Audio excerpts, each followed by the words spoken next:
Hey everybody, welcome. It's Saturday. That means it's time for another episode of Cover to Cover.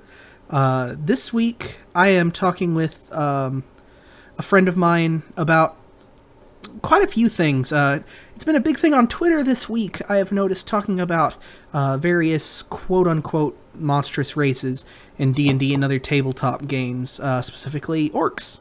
So I have a friend of mine with me who has studied fantasy literature quite a lot. We actually went to school together. I don't want to introduce him too much for him, so let me introduce Cody Jarman. Hi, Cody. People can see you now. Hello, Casey. I am in fact Cody Jarman. I am a graduate student at the University of Texas at Austin, but as Casey mentioned, I am originally from Tennessee, like himself. And yes, I don't necessarily strictly study fantasy literature, but I take a special and particular interest in Tolkien and the Lord of the Rings in particular. I have published stuff on him, and also more broadly on sort of fantasy, not just as like a literary kind of thing, but as a cultural phenomenon. So like fantasy and this idea or this like appeal of the medieval, whereas Renaissance fairs, tabletop gaming, all kinds of sort of imaginative play. And I am, on the scales of, Casey and people who, run Twitch streams about tabletop gaming, I am quite an amateur, but I do also enjoy a little bit of tabletop RPGing myself. You actually had a couple classes that implemented tabletop games, specifically D&D, in the curriculum, didn't you? Yes. So in my first semester as a graduate student at the University of Texas, I was in a class specifically on medievalisms, where over the course of the class we studied sort of popular culture's take on the medieval, looking at film, looking at video games, and looking at sort of what we called performative medievalism generally, which included both sort of Ren fairs, the Society for Creative Anachronism, which is they're pretty hardcore about their Ren fairiness, but so hardcore it's no longer like a Ren fair. I've often been jealous of this class. It was an exciting time, and we also, as mentioned, we spent some time talking about tabletop RPGs, and we ran sort of a 4-session campaign of, I think we were running, I don't think it was first edition D&D, but it was one of the first 2 or 3. I think it was either first or second. And we ran sort of a mini campaign of that as part of the class, sort of thinking about why people turn to the medieval as this sort of place of imaginative play, what's appealing about it, and like how it works, because so very rarely are we like really that interested in engaging with the medieval. Like we don't really want to sit around and read religious manuscripts in Latin. We want to play with this sort of fantasy space of Merlin and King Arthur, or more often than not actually something that looks more like Tolkien's Middle Earth, and we sort of use the word medieval as a catch-all for that, even though we're more interested in the fantasy than the medieval frequently. People are more interested in like this imagined version of the late Middle Ages. I've spent a lot of time studying kind of the earlier portion, and yeah, it's very odd how, I don't know, I've always been jealous of that particular class. You've told me about it before, and we've played a couple one-shots and stuff together. I hope to get you in when I start doing some live play on the channel too. We took a fantasy lit class together in undergrad. Of course, that was very kind of low level. We studied Tolkien. We did a little bit of J.K. Rowling, a little bit of C.S. Lewis, that weird Erewhon book, which if anyone's interested in like the early progenitors of sci-fi, Erewhon's a weird read. Not very good. Um, Engaging, far more sci-fi than it is fantasy, and of course, like those two things are so close together that it's kind of pointless to split them. But it definitely Yeah. felt more like sci-fi. Yeah. Um, It was like anti-utopia. It was like utopian, but also not. Fantasties is one. I'm actually planning to do a YouTube video that I need to get your input on. I'm doing like 10, like, a ranking of 10 novels or series of novels that can inspire a campaign in tabletop RPGs that you wouldn't think of. So I'm not including like Patrick Rothfuss or The Wheel of Time or anything like that people automatically go to. And I think I'm going to include McDonald's Fantasties in that. yeah, I don't really remember that book very well, It if I'm was going to be that weird completely. like fever dream through the Feywild thing. That's all I remember is the fever dream, and I remember it having a really beautiful cover. Yeah. Um, Mine didn't. I got some weird janky copy, like Amazon copy of the book. well, potential suggestion on that concept, and I've only read the first like 50 pages of this book, so I can't recommend it too heartily. But the Gormenghast trilogy by I think Mervyn Peake, interesting early fantasy book that sort of goes a completely different direction from like the Lewis Tolkien version of fantasy or like the Conan O'Brien, Conan the Barbarian version. But like could have some really interesting ways of playing because it's very sort of like manners of the court fantasy, but in this kind of humorous gothic kind of tone. Interesting. So like some Ben Jonson type of stuff, almost maybe. I've gotten the vibe that it has sort of like a similar palette, if that makes sense, Yeah. to the what's it, um, something in Mr. Norrell. Oh, Jonathan Strange. That's on my list. Jonathan. I love that book. I think the Gorman Guest books have a similar like palette to that, if that makes sense, like a similar Yeah. sort of sense of humor and tone. Where like But the action is secondary to the dialogue and the like social politics of the characters. very much so. And Okay. from what I gathered, the Gormenghast world is very much like sort of a wasteland with a gigantic castle, like a castle that is Ooh. basically a world to itself in the wasteland. That's Um, interesting. I'll have to look that but up. I'll check that one out. I did want to ask you as well, just to kind of hammer home. You mentioned you have had a couple things published concerning fantasy literature, particularly Tolkien. You were, if I remember correctly, you were published in Mythlore, right? yes, so I was published in Mythlore several years ago. That's really my only publication pertaining to Tolkien in particular, or I guess to fantasy even more broadly. That's because my home turf really is Irish literature, and Tolkien is kind of a lifelong love. I probably know more about him, know Yeah. more about him, Lord of the Rings, than the thing that I actually study. But that was sort of a one Yeah. shot labor of love. Am I remembering right that it was about the linguistics of Mordor?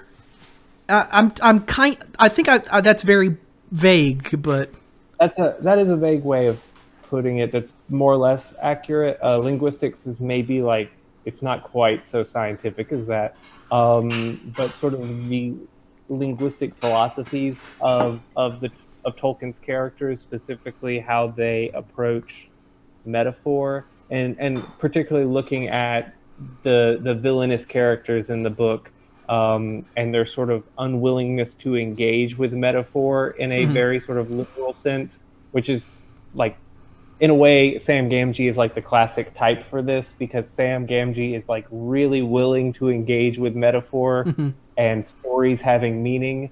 And so, like, he as a character is always the one who's like, I do believe the old stories and they're really important to me. And the villains in Lord of the Rings consistently are not willing to engage with language on that level. remind me They're later, and remind me later, and I'll link that article to Twitter or something for people to find. Because it's very, I at least I read it one time. I'd like to read it again because it is very interesting.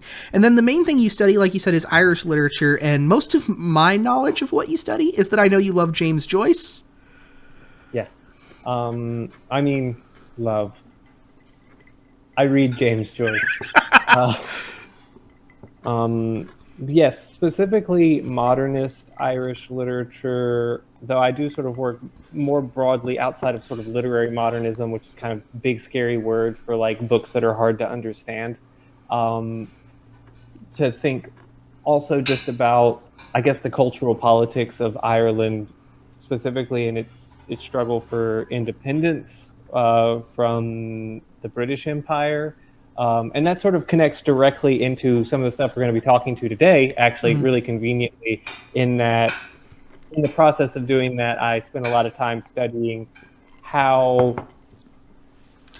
imperial forces, specifically the UK, I guess, really just the British Empire in particular, sort of uses race to talk about its subjects. In the case of the Irish, that being very complicated because they're kind of racialized, but they are also always white. And then, obviously, with other subjects, they're just not white. And so, where Irish literature sort of tries to navigate that racial landscape is sort of what I focus on, which does bump nicely Segue. into my Yeah. interest in I, Tolkien and race in yeah. these sort of medieval worlds. Mythlore, Mary Wollstonecraft Shelley, which I know is Madeline, but I'm gonna go with the chat name for now. It does publish online, I believe. I've looked at it a little bit. I'm not super familiar. It is a journal, a literary journal, kind of specifically aimed at Tolkien and Tolkien adjacent things. And that puts them in this weird situation if they have to put caveats like no fan fiction, which is something that not many literary journals have to deal with, I imagine. And But I think another reason they have to do that is historically they did accept, I don't think it was quite fan fiction, but they did accept sort of fan art. So maybe like, I think they even did like drawings at some point, like illustration. can you clarify something? Sorry. Can you Go clarify on. something for me? I've heard this on both ends, and I think I know the answer, but I haven't been able to like pinpoint an answer. There's been a thing I've noticed of people arguing of whether or not Tolkien liked other people writing Middle-earth stories. And some people will tell you that Tolkien actively encouraged people to write more stories in his world. But what I know about Tolkien was he was very also controlling about the lore of Middle-earth. So I have a hard time believing that. I'm trying to think of the situations where I've encountered Tolkien, anything like from letters or biographies of Tolkien sort of engaging with that. One thing to think about that is he wasn't sort of wildly popular in that way for a while. I mean, The Hobbit had a huge popularity thing, but I don't think it really inspired fan art in quite the way The Lord of the Rings did. And then that even was delayed by about 10 years before it was sort of like this sleeper book where no one really cared about it, and then it got hugely popular. He did say things, I know, to the effect of that he believed he would have a movie eventually. He was very sort of excited about a movie. He wanted that to happen. I'm sure he would have hated it. Like even the Peter Jackson films, which are, I think, nearly as good a job as someone could have managed to do, I'm sure he would have hated those. Like, that's sort of the funny thing is there's no way he, like, thinking about how perfectionist he was about the writing process, he was never going to be happy with the movie. The moon above. Yeah. When we get to the Battle of Isengard, it should have had a different moon. Or something like that. But to address the question basically, I know that he was very encouraging of fans who wrote in with questions about the world, and specifically fans who corrected him. He has a note in I think the foreword to one of the books, I think it's in one of the editions of Lord of the Rings, where he thanks fans who pointed out his inconsistencies, because he revised the books continuously. So the version that you read that's like a recent, movie edition with Elijah Wood on the cover is not necessarily the version that somebody read when it got printed.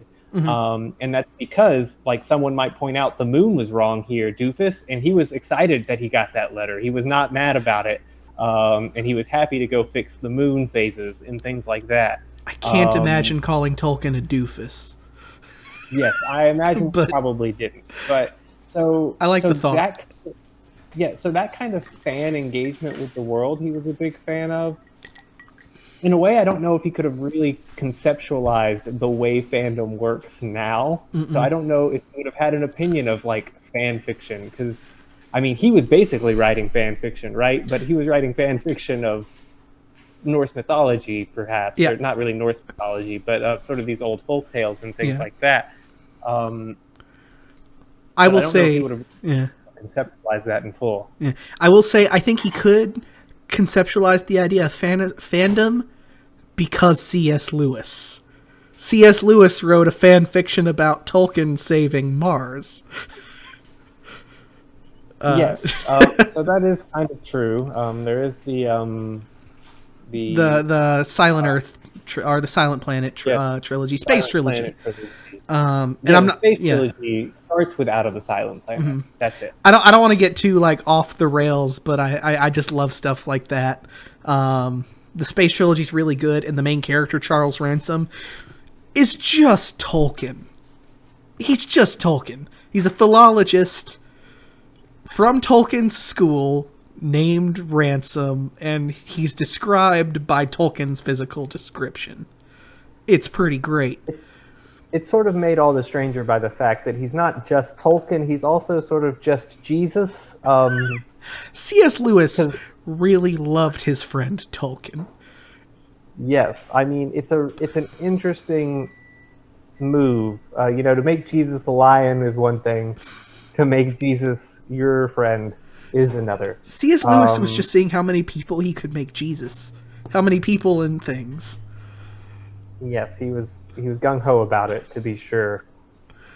Yes, those are definitely interesting books.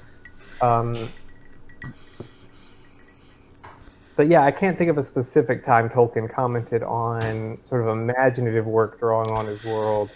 And I think it's sort of like, of course, he wouldn't necessarily be upset if someone wrote a poem or wrote sort of a short story inspired by his stories. But if you tried to say this happened on year whatever in the Second Age, I feel like he'd be like, no, it didn't. Here's what happened. Yeah, I mean, he was pretty exacting in that regard. So it's hard to imagine him relinquishing control in that kind of a way. But at the same time, I would think that he'd be encouraging of that kind of like imagination. So long as they weren't other people publishing to, it. yeah, I think he'd want other people to write their own worlds. But Yes, yeah. Last thing before we get on topic again, just for people watching, there's been a lot of talk about this Silmarillion series coming to Amazon. Do you have any thoughts? I mean, it could work out in as far as if anything about the Silmarillion can be adapted to like a different genre, it's going to be television. I think there's a way you can maybe make a really experimental video game out of it, but that's something I've generally sort of chewed on in the back of my mind. It wouldn't be a movie. It could not be a movie. But, I mean, on a, I guess, sort of more philosophical basis, nothing could possibly, in the history of the world, gall Tolkien more than his intellectual property in the hands of Amazon and Jeff Bezos, just based on Tolkien's overwhelming sort of distaste for commercialism and industrialism. Yeah. Let me segue in there real quick. I wanted to say something. I realized like 5 minutes before we started, I did not realize there was a Twitch boycott going today. There's a general Amazon properties boycott this weekend due to their treatment of employees. In a lot of ways, I'm not super familiar but what I've heard, Amazon often treats their employees really bad. I wish I had known there was a boycott and I would have rescheduled for last week. I will try to plan I don't know how to do charity streams, but I will try to plan one for in the coming week or two. If I can figure out how they work for Amazon employee, for a charity that is recommended to me. If anyone has any good ideas, let me know. But Twitch is owned by Amazon? Twitch is they've been owned by Amazon for like 2 years now. Maybe less than that. I thought they were owned by Google. No, that's why you get a free subscription to one channel a month. I'm not going to advertise for Amazon today. Never mind. I will tell you about that another day. Okay, news to me that they are owned by Amazon. So Yeah. that's basically So I apologize for the timing of this stream, but I had planned it with Cody here, and it was a little too late to reschedule. But I will do something to mediate that a little bit in the future. I have to figure out how charity streams work. I've been wanting to do that anyways, because I want to get in on some of the St. Jude charities, because I love St. Jude. But that's another thing entirely. Another caveat, here in a little while, we're going to talk about medievalism and kind of the origins of fantasy tabletop games. We're also going to be talking about some things involving, like, racial identity as how it relates to the games. Needless to say, we are two white guys from Tennessee, and we understand that there are things that we cannot relate to, and that there are better people to watch concerning those things. You should check out the Asian Represents podcast. You should check out Swordsfall on Twitter and on Twitch. You should check out a lot of other people whose experiences and real life lives are affected by those issues for those types of things. We're going to focus on the books and the literature and what we can talk about as far as what we know about the history of literature. But I want to clarify, we're not pretending like we're qualified to talk about certain real world issues that we are not qualified to talk about. Just wanted to get that out of the way real quick. Back to games. yes, that was a whole lot of serious stuff all at once. It was, but definitely want to get that out of the way. Yes, a very necessary statement. I'm from again, we're from Tennessee, where things like that are not always considered. But yeah, stay at home, kids. Anyways, fantasy stuff. You mentioned that your class that you took and some of the things you've talked about are, like, for lack of a better term, like nostalgia around the medieval, around the quote-unquote Dark Ages. I hate that term, but it's what a lot of people know, so I'm going to use it for the sake of this. In tabletop RPGs, specifically Dungeons and Dragons, D&D. And we talked a little bit beforehand about that kind of, like, nostalgia for a medieval history that doesn't exist. Can you tell me a little bit more about what you mean? Yes. So, I mean, there's a way in which, especially when we're talking about something like D&D or something like a tabletop game, if it's not D&D, your engagement with the medieval is almost dependent upon its not existing, right? You call it the medieval because it is a time distinctly different from your time, right? You are not medieval, you are modern, or you are something in comparison to being medieval, right? So you kind of can't engage with the medieval without also making it, because you have to create it as a thing that is separate from you, that therein either becomes sort of a reflection of what you think your world is or what you think it ought to be. So there are sort of idealized versions of the medieval. If you think about something like, I'm trying to think of solid examples for some of these. I'm sort of landing only on counter examples right now. To a certain extent, Tolkien's Lord of the Rings, right? Less so the Third Age itself, but in general, like, we see Middle Earth as the ideal version of the world in some ways. Like, we want to go there. It's a place of magic and adventure. Even if Tolkien's Middle Earth in particular, when we see it in Lord of the Rings, we're seeing it when the magic is waning, but there's still magic. The Shire remains utopian. Yeah, the Shire definitely still keeps a lot of that utopian value, but the Shire is also is basically 19th, early 20th century rural England. So that's where it's kind of interesting, right? If you look across all of Middle Earth, you kind of get these different versions at the same time. You get the lost, idealized Middle Ages that sort of built around the idea that it's when magic still happens. But then you also get the Middle Ages that's really just an idealized version of the contemporary, which is the Shire. But then you get the Middle Ages that's really just the negative version of the contemporary, which is Saruman. Because he is just, basically Jeff Bezos. in some ways. Obviously, he's more of a Henry Ford, right? An industrialist there to sort of run things down. Yeah. The Witcher series is sort of another good example for Mm-hmm. specifically the negative version of the medieval, right? The idea that this is the Dark Ages, right? Mm-hmm. Have you played the But the games? Dark, I like I think many people, I am in The Witcher. I have not completed it. I play a lot of Gwent. Um, Gwent is the best. I know Uh, I was taken by the fact that it's as fun as it is. In-game games usually bore me, but not that one. I made that was my obsession when playing that game. I had to have all the cards, and I even found on Etsy there's someone making sets of the Gwent cards, like all 5 decks, and I want them. Yeah, the Facebook sponsored ads have my number because they've shown me a few of those as Yeah, well. but Um, I think that's a really good. Like if you look at Novigrad, that's like as dismal of a fantasy setting of a medieval, and it's almost not medieval by the time you get to Novigrad. It's a little past that. I think and Dragon Age is another good example.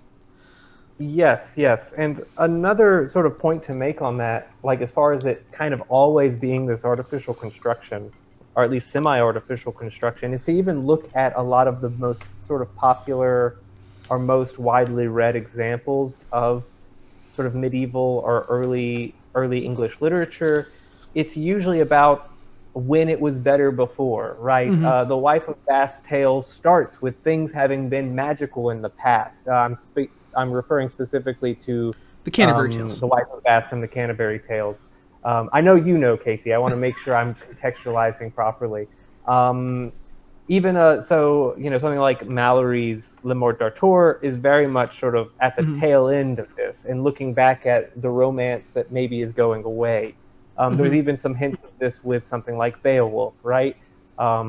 Which sort of exists in a weird place as far as medieval goes because it's so Yeah. old, it almost feels like something else. One of my favorite examples, aside from Lord of the Rings, where we have like Numenor in the past, is Star Wars. The High Republic is all, and the Old Republic are always there in the back of the Empire. When things were good, when there was democracy in the galaxy, and all this old technology that's kind of the lightsaber was a weapon for a more refined age. Yes. Star Wars is a really interesting, complicated example because like it is fantasy. It's not sci-fi. It's just got this sci-fi coat of paint on it. So it's really interesting in that way that it does still basically work as fantasy and basically sort of constructs its own lost high age. But yeah, like we pointed out, there's very negative versions of this as well. You see this in something like The Witcher. I mean, you can even see this in sort of popular discourses, right? When and I'm borrowing this concept from an academic book about sort of how people talk about the medieval by an academic named Carolyn Dinshaw. Specifically this example of people saying, you know, I'm going to go medieval on you, which they were referencing Pulp Fiction at the time when this quote was sort of circulating in the popular sort of imagination. It's the sort of famous scene of Marcellus Wallace saying he's going to go medieval on, I forget the character's name, but he's going to go medieval on their ass. Yeah. Yes, if you've seen the movie, you know, I'm not going to go through all the details. And specifically how that's built on the idea that the medieval is violent. It's sort of unrepressed violence, right? Which is a very negative version of it, but is still helpful for D&D, right? It's still this place where you can do whatever you want, potentially, right? So it's helpful for this idea that I'm going to go here and I can imagine whatever I want and do whatever I want, which, as we know, some people can take in very sort of negative and unpleasant directions in sort of the absolute violence, murder hobo kind of way, right? Yeah, real quick to that end, I did a reaction video 2 nights ago on the new Assassin's Creed trailer. And I want to that effect, I want to read something, because what you said reminded me of the description in Ubisoft's official YouTube channel of the game.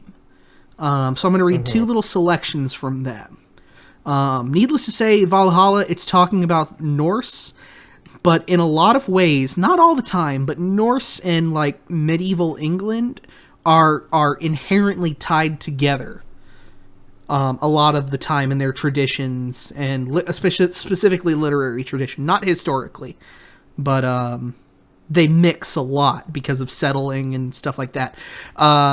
In Assassin's Creed Valhalla, you are Eivor, a fierce Viking warrior raised on tales of battle and glory. Again, raised on nostalgic tales. Explore a dynamic, beautiful open world against blah, blah, blah. The backdrop of England's Dark Ages. Raid your enemies, grow your settlement, and build your political power in a quest to earn your place among the gods in Valhalla. And then, like, the little taglines, a dark age open world. Sail from the harsh and mysterious shores of Norway to the beautiful but forbidding kingdoms of England and beyond. Immerse yourself in the Viking way of life through fishing, hunting, drinking games, and more. So it uses a little outdated term, Dark Age, but because they use the term Dark Age, the harsh, mysterious shores of Norway and the beautiful but forbidding kingdoms of England.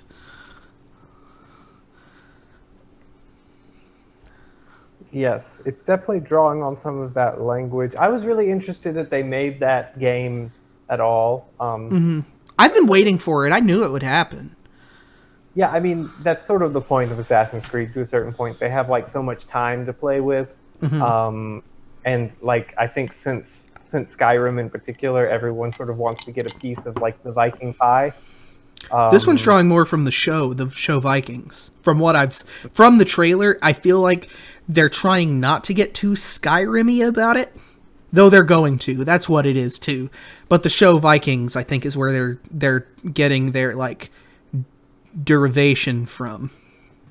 Yeah, I mean, it makes sense they'll need sort of a different flavor, right? It's going to be quote-unquote real. Yeah, and I mean, that's also part of their sort of world, right? It's all kind of very realistic. You're always engaging with sort of real historical figures and stuff like that. I was impressed. I don't know if you're familiar with Jackson Crawford, who's a medievalist.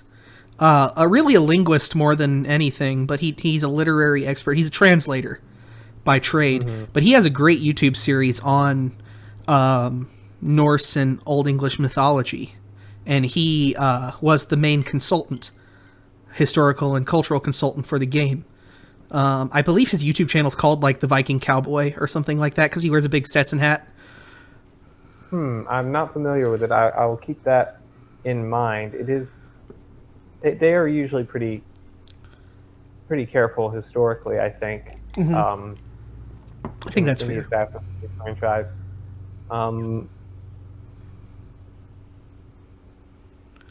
So, I was curious where you were hoping to start off specifically, sort of in these matters of these different sort of books. I thought you had some examples. Yeah, we talked about kind of fantasy setting, and I don't know, like, we have different kinds of fantasy, and I guess that was kind of where I wanted to start. Just, we've kind of gone through kind of our own personal areas of expertise, I guess.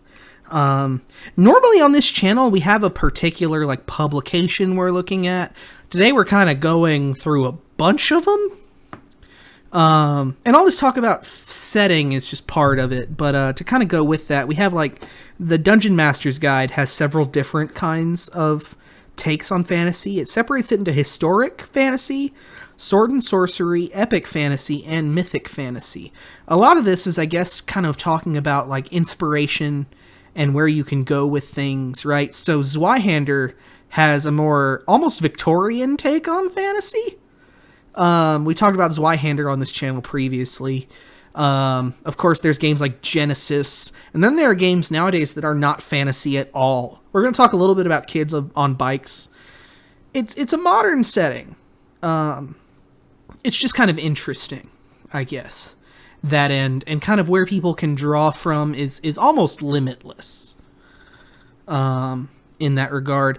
But the other thing we were going to talk about is the origins of some D&D creatures, entities, not D&D, but like fantasy creatures and entities, and where they came from, kind of what that means, and who's doing it how.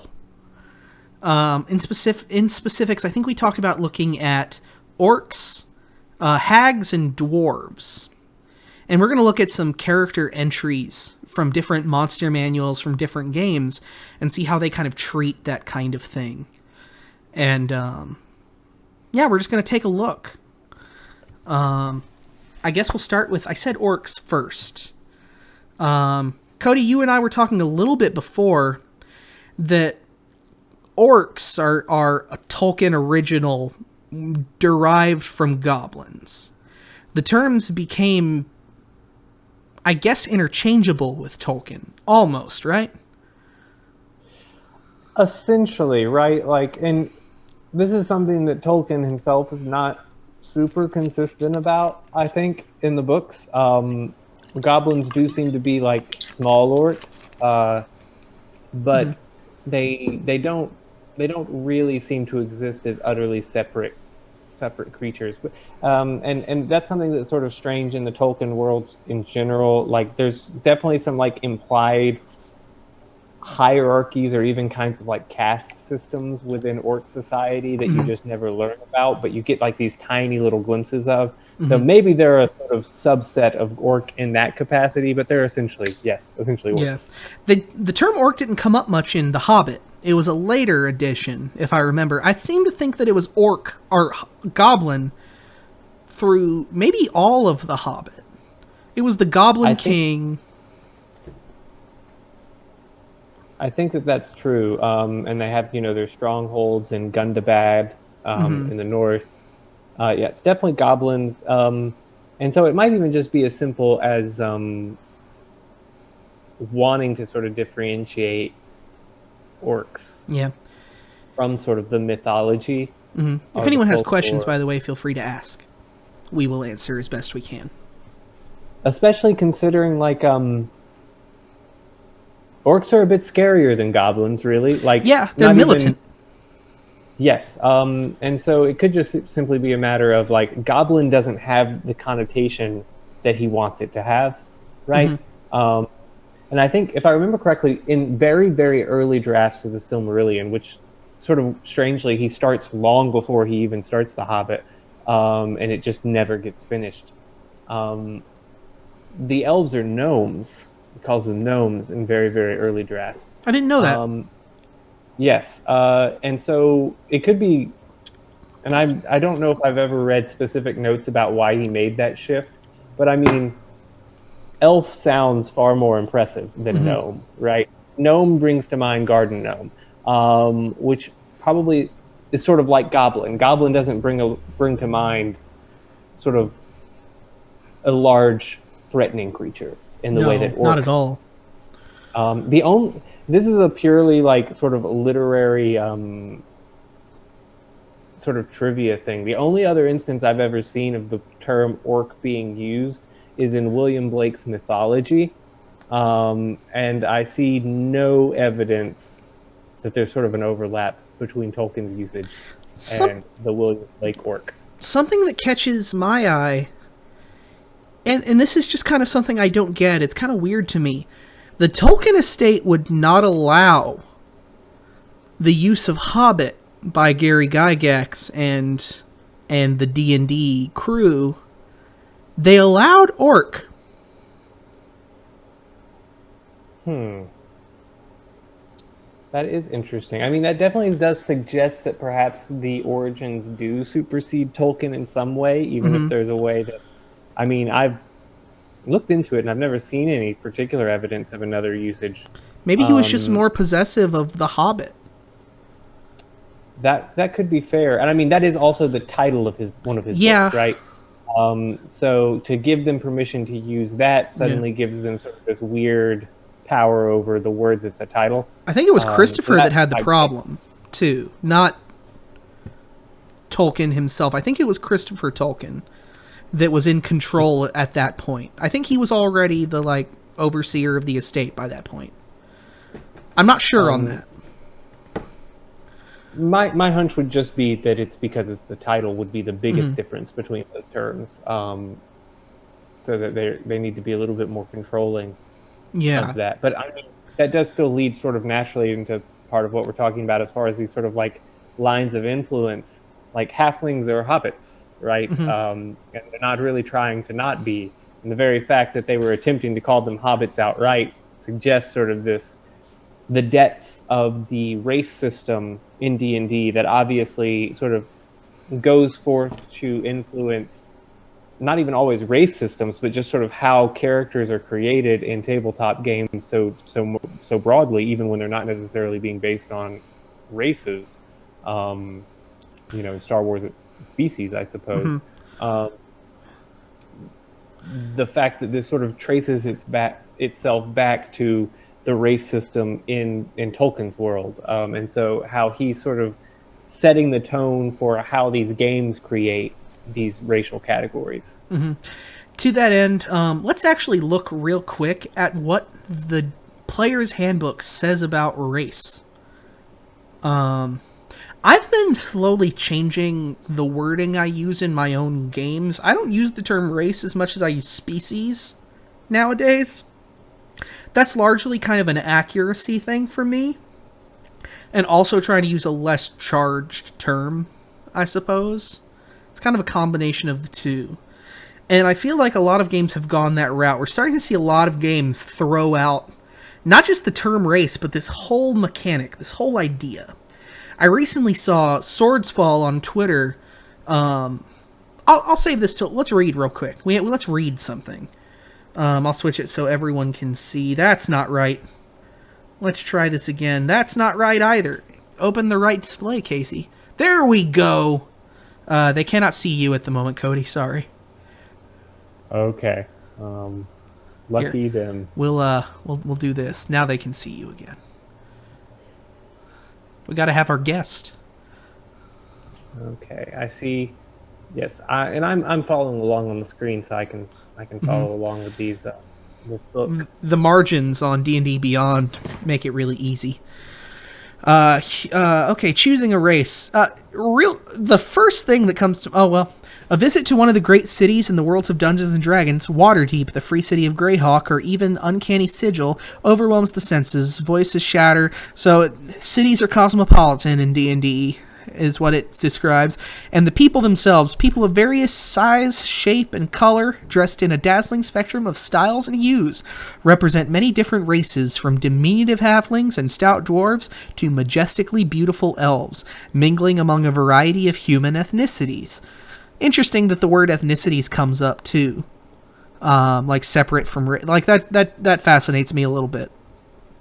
Scattered among the members of these more common races are the true exotics. Yeah, ooh.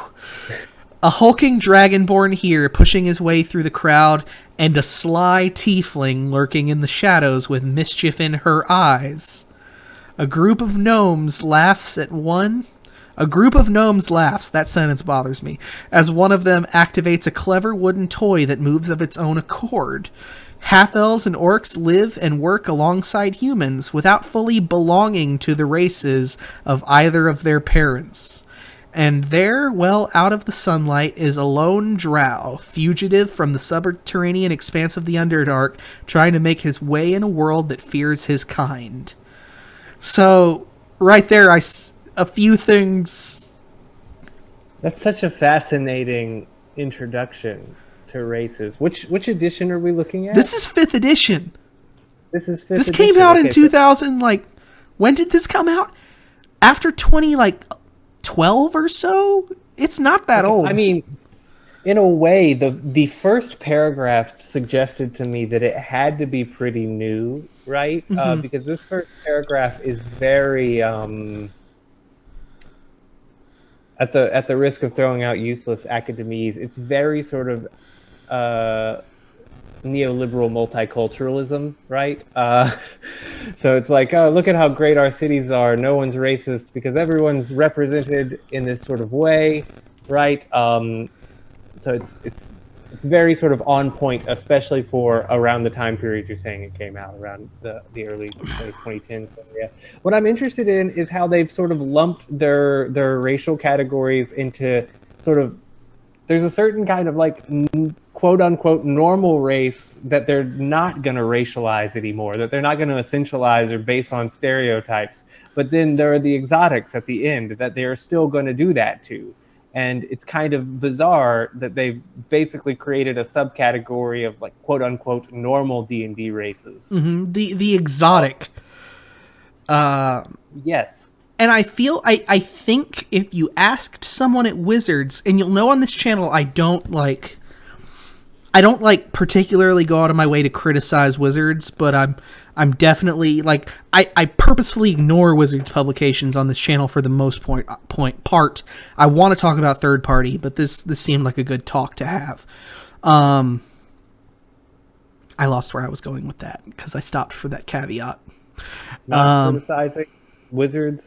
Yeah. Maybe criticizing. I'm just kind of surprised. Like they almost try to like get this metropolitan thing in, and then immediately I feel like what they were trying to do mechanically was those quote unquote exotic races. I've been saying quote unquote a lot tonight. But these so-called exotic races, the Dragonborn and so on, have trickier mechanics. And if we go forward, it's going to advise us that new players should play from the not exotic. Because their statistics are easier, there's less mechanics. Dragonborn, Tiefling, so on and so forth, they have more to learn. But this language just makes it kind of weird.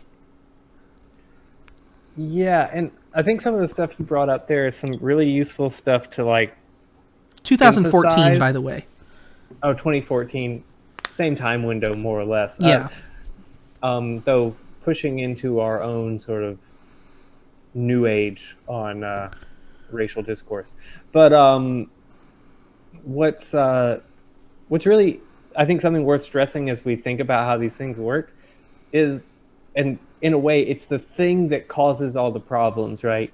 So, going back to the early days of D&D, Gary Gygax, but even putting aside the early days of D&D and Gary Gygax, basically these people are responsible for making a fun game, right? Mm-hmm. And fun games need mechanics. They need structures. Basically, they need a system of rules that are going to dictate how the game works. OSR shows us that early D&D and early tabletop gaming was not this narrative thing that we have now. It was more a war game. Just sorry, I didn't mean to interrupt, but just to kind of hit that in a little more. They wanted to play war games. Gary Gygax preferred war games. So, of course, statistics come... Gary Gygax probably wouldn't like the narrative focus of 5e. But admittedly, part of the innovation with creating D&D in the first place is creating some of that narrative focus. That's the shift from the early board games. But mainly the thing I was getting towards was... essentially, games have to have some kind of mechanic, right? There need to be rules about how the world works, how your character works, how your character therefore interacts with the world. The issue is when something that is both as politically laden as races, but also literally societally laden, and something with such real stakes for real human beings becomes a mechanic for making a game work. Because I was thinking about this as you were making that point about the exotics generally being races, the exotics according to this chapter heading, generally being races that are harder for new players to handle. And I think that's a helpful distinction to have, to know that there are certain categories that are sort of advanced mode categories. The problem is when you have to start mirroring the way we talk about people who have been historically marginalized and oppressed in order to create that mechanic. Obviously, it's a difficult thing to do correctly. It might not be a thing that you can do correctly. It's so hard. That was the main thing I was thinking about, is like the difficulty of tabletop RPGs in general, really having to walk this line between this imaginative world, which obviously is going to be in dialogue with the real world to some extent, and game mechanics, having rules, having a system for a game to function based off of. Mm-hmm. But I think at this point is a good time. We've talked a little bit about we've talked a little bit about kind of the history of fantasy as it relates to D&D. And there's been a lot of talk about racial essentialism as a term. If you could, Cody, you'll give a better definition than me, I think. But as it relates particularly to Tolkien as a philologist and linguist, he would have been very familiar with that term. And I think the game still kind of captures that idea of essentialism because it says orcs are strong, hobbits are lucky. Yes. What you did just then is ask like 5 questions. Sorry. My bad. Yeah, I'm categorizing them. I guess maybe what might be helpful is to start just by saying racial essentialism, in case you're not familiar with the term. I almost wish to use the definition as I was defining it, I guess. Yeah. It means what it sounds like it means, right? It's essentializing, which is to say it is saying that something is defined at its core, its essence, its essential is some basic qualities. And so racial essentialism is basically the act of saying certain groups of people always act and work in certain ways. So it's essentially the root of most sort of negative stereotyping. For Tolkien, it would have been hugely familiar, almost inescapably so. And this is sort of the complicated thing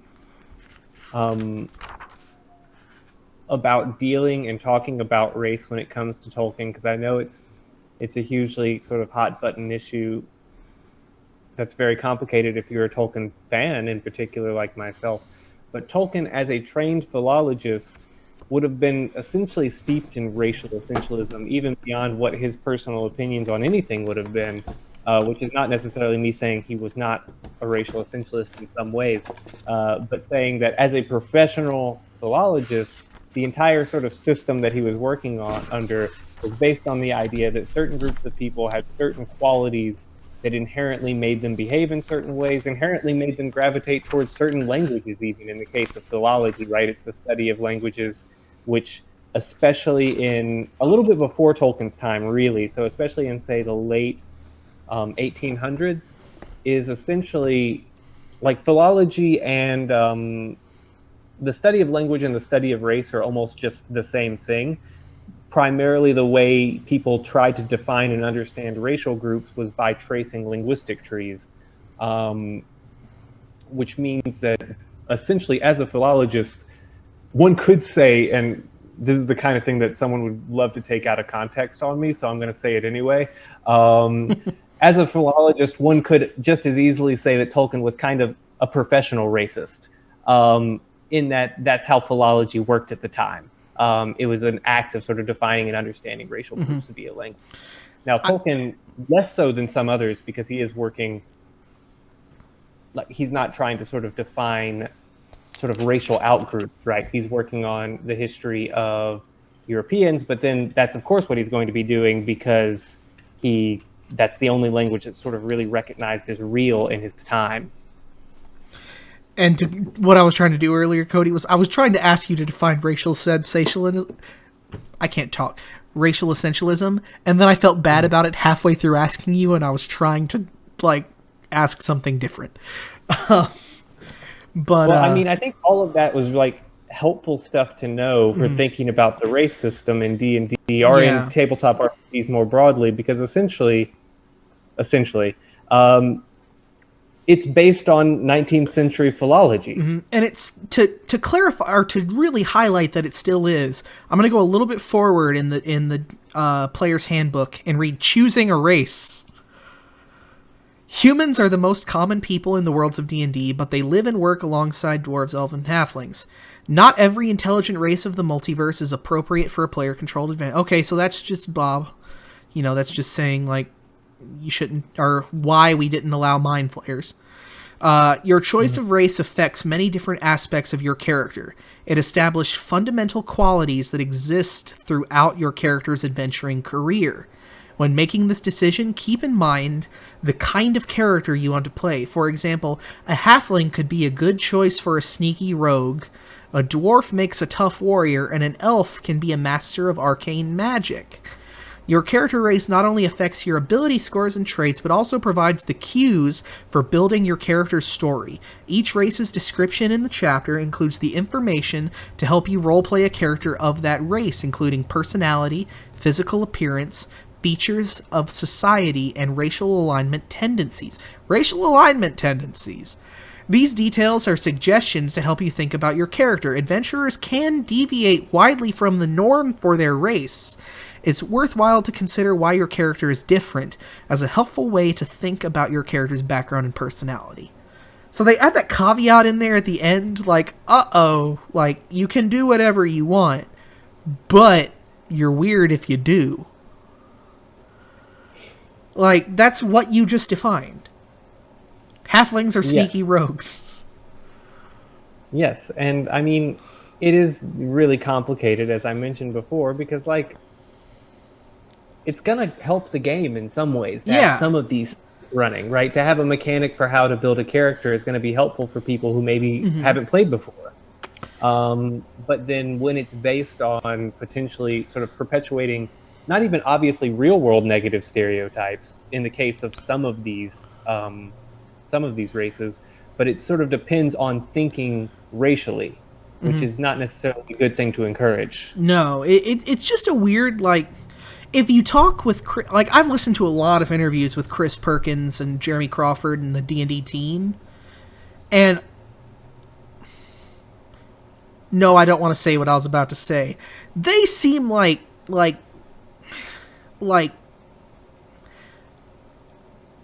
be really interested to hear what they have to say if this is brought up, and I feel like they would talk about the mechanics. I feel like they would just want to talk about the gameplay part of it. And that's probably what Chris Perkins sees when he thinks about it. But the tradition it's coming from is there. I don't know, it's interesting. It's really interesting. And a lot of games are getting away from this.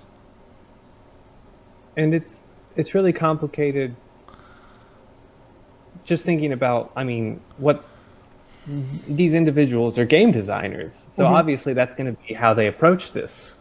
So I mean, and that's why it's so great that so many sort of projects like this would be more inclined to sort of, even if they are still completely being spearheaded by people who, you know, are game designers, maybe, you know, sensitivity consultants, things like that, to help out as you work on something like this. Sensitivity consultants have become a bigger thing. I want to call out real quick Daniel Fox, the creator of Zweihander. I've really appreciated a lot of things he's done lately. He's been making a game called 1776, and he hasn't talked about it a lot yet, because it's very much in early stages from what I've heard. However, he has been on the warpath on Twitter to hire sensitivity consultants of Native American and African American backgrounds for that purpose, because he's dealing with a difficult portion of history. And he was basically like, people playing this game are going to want to have the early American history, and he hasn't moved forward until he hired those people. Who are qualified to help him do that right. And I think that kind of circles back to some of the stuff we talked about to begin with, because it's about play, right? And it's about imaginative play in these spaces. One of the sort of... Thanks, Beta Fish! Sorry, that happens. Yeah, I see it now. I was lagging a bit, so I didn't see that had happened. So that was what was confusing me. But you know, it's about imaginative play. But the problem is, what happens when you're playing with something with real world stakes, right? And you can see that really dramatically in the case of something like 1776. Whereas, I think culturally, when it comes to fantasy, which tends to be sort of rooted in the medieval or the Middle Ages, we feel like that's safer, right? It's so long ago that the stakes are lower in some way, which maybe in some ways is true, but in many ways is not. In many ways, those stakes are still present. So I think that's that's something that's being drawn really sort of clearly with that 1776 example. Is sometimes you're Yeah. playing with someone's real history. It's an interesting line that people toe. And it happens in video games too, by the way. I just watched a Polygon video the other day. It was not an Unraveled. I don't usually watch Polygon videos that aren't Brian David Gilbert, but I did. And it was about the making of Red Dead Redemption 2 and the willing choices they made to not use period accurate languages when characters interact with minority characters in the game. They said the language is awful and we're not doing it. But that's a video game example. But right, like, it's just a difficult line to toe. Like, Red Dead Redemption 2 was very worried about kind of accuracy. They wanted to make a Clint Eastwood movie into a game, really. But it's what it is. Here, it's mechanics, like you said. A game has to be fun for people to want to play it. And for people to want to play D&D especially, like, for better or worse, this is the entry point for people, for the most part. And you'll hear that pretty universally recognized. When people think of D&D, or think of tabletop gaming, D&D is the first thing they think about, typically. And then you learn about others. For me personally, I played D&D for 4 years before I played a Call of Cthulhu game, and then read about kids on bikes, and now I'm really into Zweihander, and I'm really wanting to try Swordsfall, and like there are all these other games that opened up once I understood the like gate game that D&D often represents. Yeah, and especially with something like 5e, right? That's fairly accessible. It's designed for new people. Yeah, and I mean, I've played with people who've played for years and played with people who've never played before, and been a person who'd never played before, and it's not intimidating. But I think part of the sort of legacy of it being sort of the tabletop game, or the first, if not the, we can say others are just as important, is the fact that it does have this sort of race system baked into it, which means that sort of becomes baked into so many other games almost by accident, even when they could fairly easily avoid it. Yeah. It's just a weird thing overall to have to balance. But of course it can be done well. That kind of gets into things I shouldn't talk about. I don't want to necessarily talk about who's doing it well per se. I want to talk about the different ways that people are doing it. So there's D&D, right? They kind of lean into it a little bit, under the reasoning that it's a mechanical thing. I think if you ask someone at Wizards of the Coast, they would tell you that this is a mechanical thing, that there's a gameplay reason, and true, but also like that element of essentialism is there, and that creates a problem for some people, which I certainly get. Let's take a look at a game that does not this real quick. I pulled up several games for today. Yeah, I think we have an interesting question coming up in the chat too about this sort of basic mechanic evoking exclusionary rhetoric, or like, can it still be fun, right? Sorry, go ahead. I didn't mean to interrupt. I mean, in some ways, this is sort of a prime example of one of those things that we shouldn't answer, given sort of the caveat you included at the beginning of the stream about us being two white people, talking about race in tabletop gaming. The system enables fun, but only for people that it's never had stakes for, I suppose, right? So it's not really a question I feel like I could answer. No. And I will say I enjoy the game, and I actively work to try and make my table accessible to players. I've had a lot of players of different backgrounds, and I always start a campaign or a session, if it's a one-shot, by telling people if there's something they're uncomfortable with, or if there's something that's impeding their ability to enjoy the game and have fun, we will change it. And so I don't want to like make that statement for others, but for me, I will say I still enjoy the game, with the caveat that I try to actively facilitate a safe space for my players. I think And there are other people that boycott the game and focus on others, and that's perfectly fair. Like, that's it. You play what you have fun playing. that that's a really interesting sort of way to respond to that, partially because it like highlights a kind of divide in how D&D or tabletop gaming really period works, right? There's what the book, or sort of, if not necessarily like specifically the DM guide or anything else, there's what this book sort of says about this thing, and then there's what actually happens in a session, which there's usually quite a big divide between those two things. So I think the complication there is, you know, any session or any campaign has the potential to sidestep a lot of this exclusionary rhetoric. But what does the rhetoric do, I guess, for the community on a broader scale? How much do we People have who to? think Yeah. they might get into it. If we have to change the game for the sake of accessibility, at what amount of change should we just play a different game?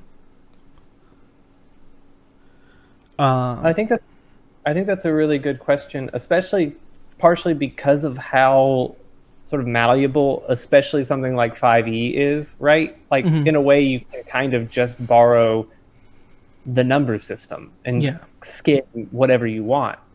So I really think that'd be sort of an interesting way to handle DMing, right? Make it a thing where, you know, maybe everyone goes to a game shop, you know, post quarantine, and just finds the game they think fits them the best. I often, and I encourage you, if you're out there and you GM for a group, or if you want to be the person that is like facilitating the game, whether you call it GMing or DMing, whatever. I've been trying to switch to calling it GMing because that's a little more universal. Be open to the idea that your players don't like that game, and try a different one. I play a lot of D&D. I am currently playing in 2 groups, DMing in another, and DM lots of one-shots. I've had a few convention experiences even, though I'm not great at those, if I'm being really honest. I've learned that some players I've played with don't like D&D, so I go out and find other games. Be open to that. If anything else, you're supporting other designers. Wizards of the Coast is always going to be there. You're going to be able to play D&D when you want. You're going to be able to find a group. Adventurers League is every Wednesday in most cities in the country. You can find a group. But if you want to hang out with a particular group of people and they're not a fan, you have so many options. And that's one of my little, like, I guess, player advice things I try to throw in there every once in a while. Be open to other games. Don't let yourself be tied to one. I know it's a pain to learn more sets of rules, but there are some games that are very rules light. Try those. There you go. You were a little bit of just ahead for a second there. I was about to say, like, tilt your camera a little bit. Yeah. I was thinking about adjusting that. Yeah. Who is it fun for? Yeah, I think that's kind of a similar thing, right? Like, yeah, if it's not fun, who is it fun for? That's a yeah. That's why we talk about other games for the most part, I suppose. To find games that who is it fun for, the answer can be as close to everyone as possible.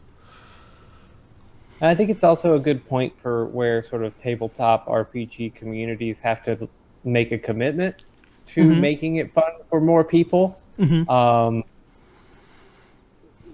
Because, one thing a community, in any given town or place can commit to finding games that are more sort of less exclusionary in their rhetoric. And because at the end of the day, sort of what we're talking about is what can potentially grow a community, right? And grow and allow more people to enjoy this pastime. At this show, we want to help people find their particular sub-community in the tabletop gaming community.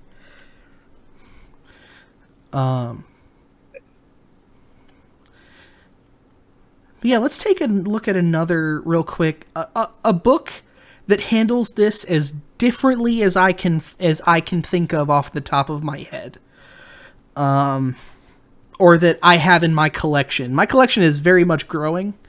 If you have games, by the way, that you would like to see featured on this channel that we can take a look at, send them my way and I will add them to the list. We're constantly growing our schedule out and talking about as many things as we can. Especially games from unique and interesting publishers that are not Wizards of the Coast.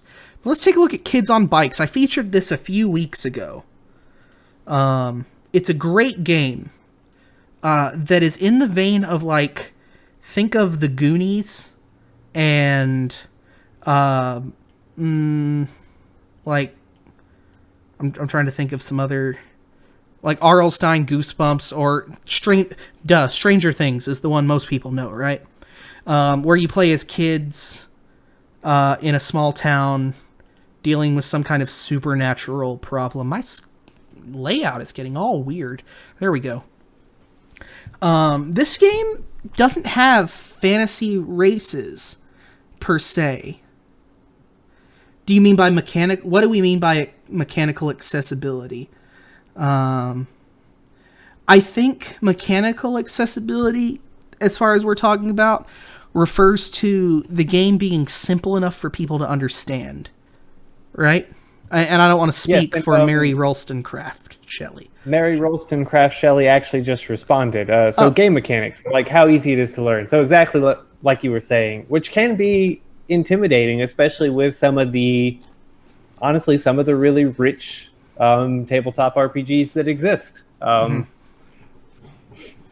think I'm accidentally, like, not accidentally, but I think I'm, like, by proxy talking myself into liking other RPGs more right now.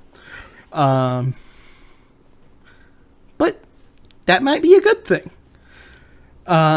Anyways, Kids on Bikes. This game evokes, like, kids in a small town, like It by Stephen King, or Goosebumps, or Stranger Things. All those kind of good shows. Or not, you know what I mean. You pick a decade, typically, and everyone helps. I like this game because it encourages collaborative world building, where everyone creates elements of the world as a group, instead of the game master doing everything, so that everyone has a stake in the world. So, like, you encourage everyone to come up with a town. Like, I might be like, player A, could you decide, like, a diner in the town or something like that? Or, could you tell me what the town's school is named, and kind of pick the mascot and stuff like that? Like, I can assign players to come up with different parts of the world so that the players already know it without me having to give them a big essay about the world, which I think is really cool. We played a great game set in Louisiana where I, as a DM, had to do very little work, and the players already had a stake in the fictional town because they made it, not me. I just made the story set in it, which was really interesting. Anyways, this game only has humans, which sets it aside from a lot of other tabletop games. It is not fantasy. It is horror, suspense, sci-fi, right? It's inspired by Twin Peaks and stuff like that. And it has some great advice on playing characters that don't necessarily have the identity that you have. It starts by including characters for disabled, who are disabled, or neuroatypical. And this is a talk for another stream, and I don't mean to like exclude this, but I want to give this its own thing later. So we'll talk about that at a later date. I don't want to sideline. I think that it would be worth going to at another time, obviously with someone who knows about it. Because I was just noticing Mary Wollstonecraft Shelley commenting in the chat, about visuals and sounds being difficult potentially for people depending on sort of their sort of set where they're at, even neurotypically and things like this. So I think that's a really interesting conversation to have, not even in terms of character design, but in terms of mechanics. Yeah, I'm guilty of whenever I design content for 5e or other games, I tend to make the mechanics really complicated because that's what I'm drawn to. I like to play with the rules and make them something that take a minute to master, I guess. But I guess if I think about it, that's kind of exclusionary to groups of people that may not find that facilitating. I like what you've said so far about this game, though, right? This Kids on Bikes, because I mean, even just the way the world's built, like it seems like almost the defining philosophy of the game design is making it accessible is not even quite the right word I want to use, but making it sort of about sort of shared authority and includes in sort of general inclusion in its design, right? The first chapter of this book is about creating a safe space for players. Like it talks about systems you can put in place that make sure that everyone's comfortable, and like if something gets uncomfortable, helping the players to let you know without putting themselves in a position they don't want to be in, that they're uncomfortable so you can move on. I really love the way this book is written. It, to me, is one of the best RPG books I've read. If you want a good live stream of this, by the way, check out Hyper RPG Kolok 1991. Speaking of independent creators, they are a great Twitch channel, led by people like Zach Eubank, who was the original producer for Critical Role. Very talented guy. He plays the GM in that fantastically. Sorry to caveat so much, but I really love this game. But this game very much focuses on... There is an immediate focus on making sure that the players are comfortable and that everyone can have fun. And the rules are built around designing what you want without having to worry about things like that. It gives you points to decide things, or just lets you pick from a list of characteristics that are not tied to race or species or anything like that. It's just your character. And a lot of games are heading that way. I talked about Swordsfall earlier. Swordsfall is not a completed game. There's a one-shot out that includes one of the possible classes.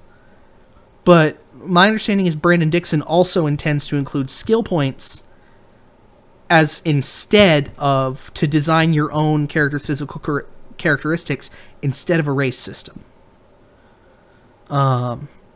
Which is just different, and I actually really like that. And I think 6th edition, whenever that comes, will be that way. I hope. I say I think it will. I hope it will. Sorry to go off on a tangent. But yeah, we have characters who are neurotypical or disabled. Then we go into race. I cannot talk. I'm sorry. I'm trying. Hi, Jada. Race, ethnicity, gender, and sexuality. When creating your character, carefully consider their race, ethnicity, gender, and sexuality. These parts of your own identity are important to who you are, and they will be important to who your character is too. As a group, you will need to decide to what extent historical accuracy influences the treatment of different races, on non-local ethnicities, and LGBTQIA people within your game. However, keep in mind that historical accuracy is not an excuse to be horrible. I like that. But this is how people would have talked back then doesn't go far when you've established boundaries. If paranormal events can happen regularly in the town, then a mining town in the 1950s can be accepting of people. If handled appropriately, race, ethnicity, gender, and... Pardon me. If handled appropriately, race, ethnicity, gender, and sexuality contribute quite meaningfully to your sense of the character and narrative elements in the game. As long as your group agrees on the way those elements will be addressed and everyone is comfortable with these decisions, and as long as you are addressing these issues seriously and compassionately, you will be playing within the spirit of the game. That's the end of that passage. I like that that's included. Like, I think that's a really good message for players. And it kind of goes against everything we know about fantasy games and the way they talk about it. And it's really, I think it is a great way to talk about character building, and it's I really like how they really sort of lead with player enjoyment, right?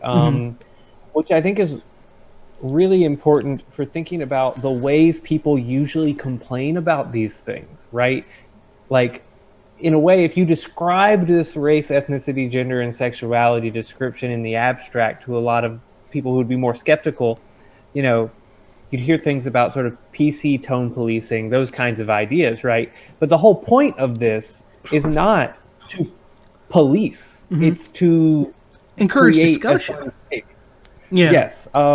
Like, this is not, like, oftentimes there's this weird sort of rhetorical flip that people pull where, you know, being inclusive is it's suggested that being inclusive is in fact actually exclusive, right? Because they're like, oh, well, you're just being PC, you're watching my words, things like that. But this is really making it clear that this is about fun and enabling fun. It literally, like it says, like, talk with your players and figure out where the line is.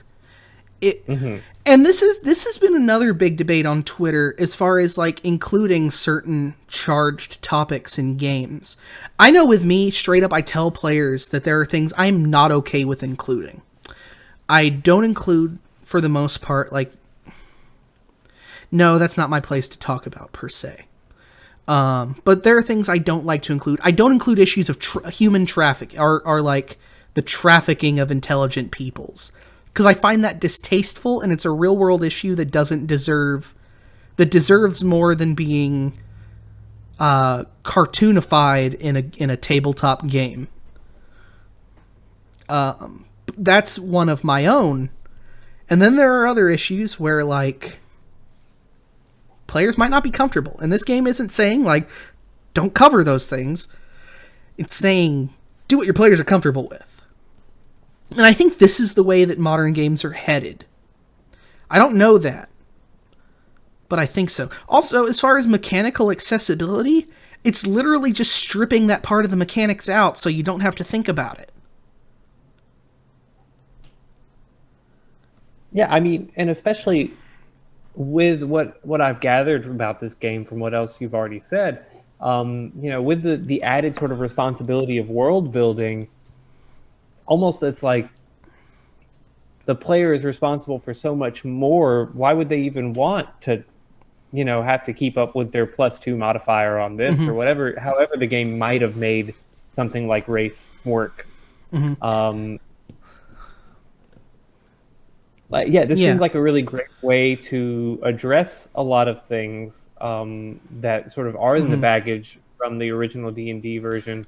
But one thing that's worth, I guess, noting and stressing is that it is in the baggage, right? The fact that they're being this careful about it kind of indicates the problem.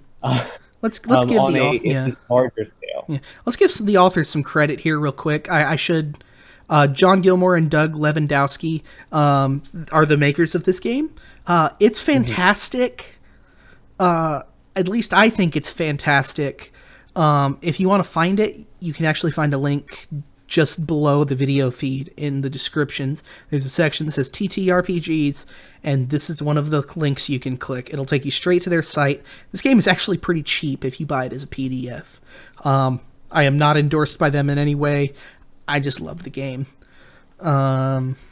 So that's one. This is a game that I think takes it to the opposite extreme, right? So we don't see that type of essentialist viewpoint of race mechanically or thematically in this game. We have an opposite. We have Adventures in Middle-earth. I will say later to touch on some ideas with you for links. I would appreciate that, Jada. Any help you can give me. I am not the computer type. I try, but I am not. But let's take a look at Adventures in Middle-earth. I will say I bought this on Humble Bundle, and I have not played Adventures in Middle-earth. The me that loves Tolkien wants to try it, but let's see what everyone else thinks. Cody, I talked with you a little bit about this one. Yes, we did. The art's gorgeous. It will fill your love of Tolkien. It's the company is folded since this was printed. The company does not exist anymore. There will not be any publications for this. I don't know where to acquire it legally anymore. But it kind of takes the opposite route. I'm trying to find it. If I can't find it pretty quick, they spent all their money on the art. They probably did. What's the name of that really kind of strange artist that did a bunch of Lord of the Rings stuff, Cody? We talked about them one time in a class. I mean, there's a couple different people. Alan Lee is sort of the Tolkien artist, and this looks fairly Alan Lee inspired, if I had to say. So Alan Lee did a lot of the illustrations. Specifically, I forget his exact job title, but he worked on the films, and so you can even see his sort of aesthetic sensibilities in a lot of the set designs in the films as well. Mm-hmm. He is kind of the de facto sort of artist of Middle-earth in a lot of ways. So there are a couple artists who did. There was a pair. Yeah, there was a duo that I'm thinking of. One of them had an R as the first letter in their name. They had some weird art for it. I know exactly of whom you refer, and I'm looking for the name. I think David Day did the illustrated encyclopedia, which is one that's a little bit more. It is David Day. I have a copy here. Yes, a little more creepy, I guess. In a lot of ways, it's creepier than I usually associate Tolkien's world with being. A Tolkien bestiary is done in graphite and or pen and ink. It looks like woodblock drawings. Here's an example. I happen to have a copy. The mic is in the way. I can't zoom it out as much as I would like because I'm literally just holding a book up to the camera. The art is really cool, but it is creepy. Did he not do the art for that, Grendelshin's? Yes, he did not do most of the art, which is kind of interesting. Yeah, that is interesting. Going back to some of the stuff we talked about way back at the beginning of this, when we sort of very briefly, I referenced the Gormenghast trilogy. The style of that is very similar to the illustrations of Gormenghast, which was illustrated by its author. So there's some overlap there aesthetically. Yeah. I had something to show in this book, but I forgot to bookmark it, and I don't want to spend a bunch of time looking for it. But this game, the initial player's handbook, focuses on Wilderland part of the of Middle-earth for the most part, and it's one of the only games that features statistical differences for human variance,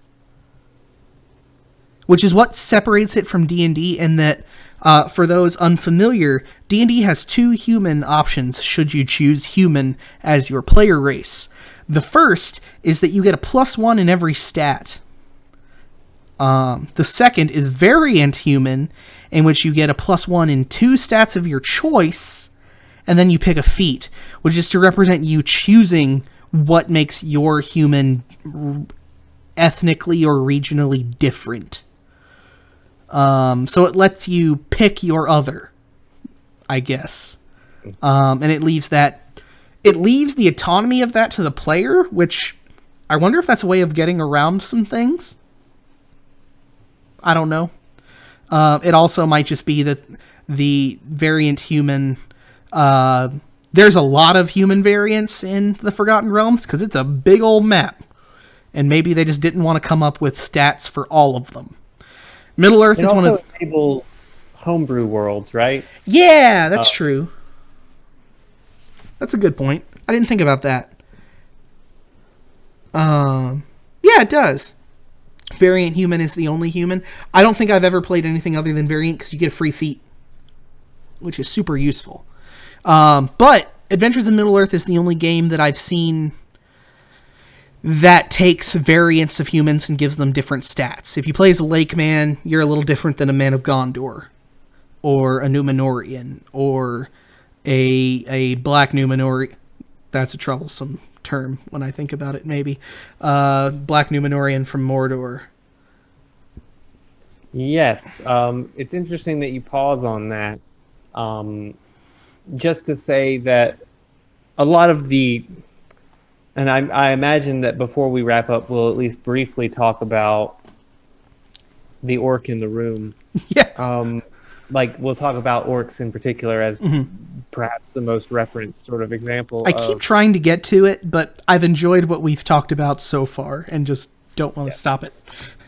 Well, whether or not we do, with Black Numenorian, and this is coming specifically from my too much Tolkien knowledge, and I imagine you're familiar with this one as well. That's referring to Numenorians who have fallen to following Sauron, usually on the promise of some kind of wealth or something along those lines. The real sort of concern there in a lot of ways is that it is still essentially rooted in a sort of stigmatization of blackness as a quality, right? So even if the Black Numenorians are in no meaningful sense any different from the Numenorians, their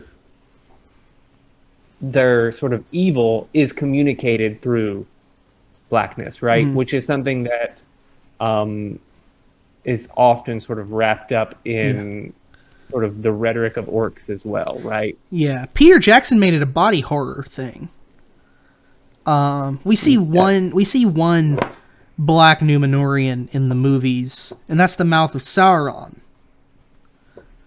which is definitely like a body horror thing. That's like that's a whole other bag of nails. Yes, and of course, I mean that's only in the extended edition, I believe. I don't think you're right. In the no, they cut that. And you see some in the Shadow of Mordor games that I hate. Yes, they do lean into that sort of part of the lore. I think they're called the Tower, the Hammer, and something else. I don't know. The something of Sauron. But to, I guess, make a specific kind of comment on the book that we were looking at, it is interesting that it kind of doubles down on the racial categories in Tolkien, right? So if anything, it makes them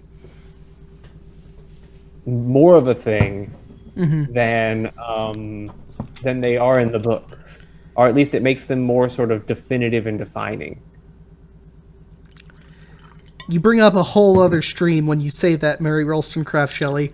My main problem with Odyssey is that it's a Shadow of Mordor game and not an Assassin's Creed game. Yes, I am a nerd, and I hate that game. But whatever. I mean, I was able to ignore the plot in a lot of ways and enjoy it to a certain extent, but I also just got stuck at a certain point. I got to a certain point where it started telling me things about your Wraith friend, and I was like, no, I can't do it. Well, everything about Celebrimbor is a little bit weird. Yeah. That he becomes the anti-Sauron and then becomes just Sauron. Yes. The whole plotting of that is weird. The mechanics on that game are pretty smart, though. I'll give them that. It's a fun game.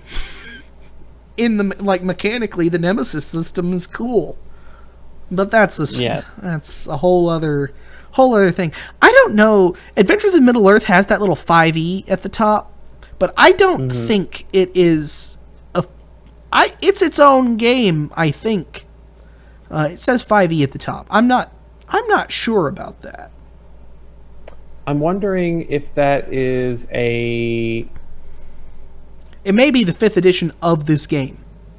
It may just be a happenstance.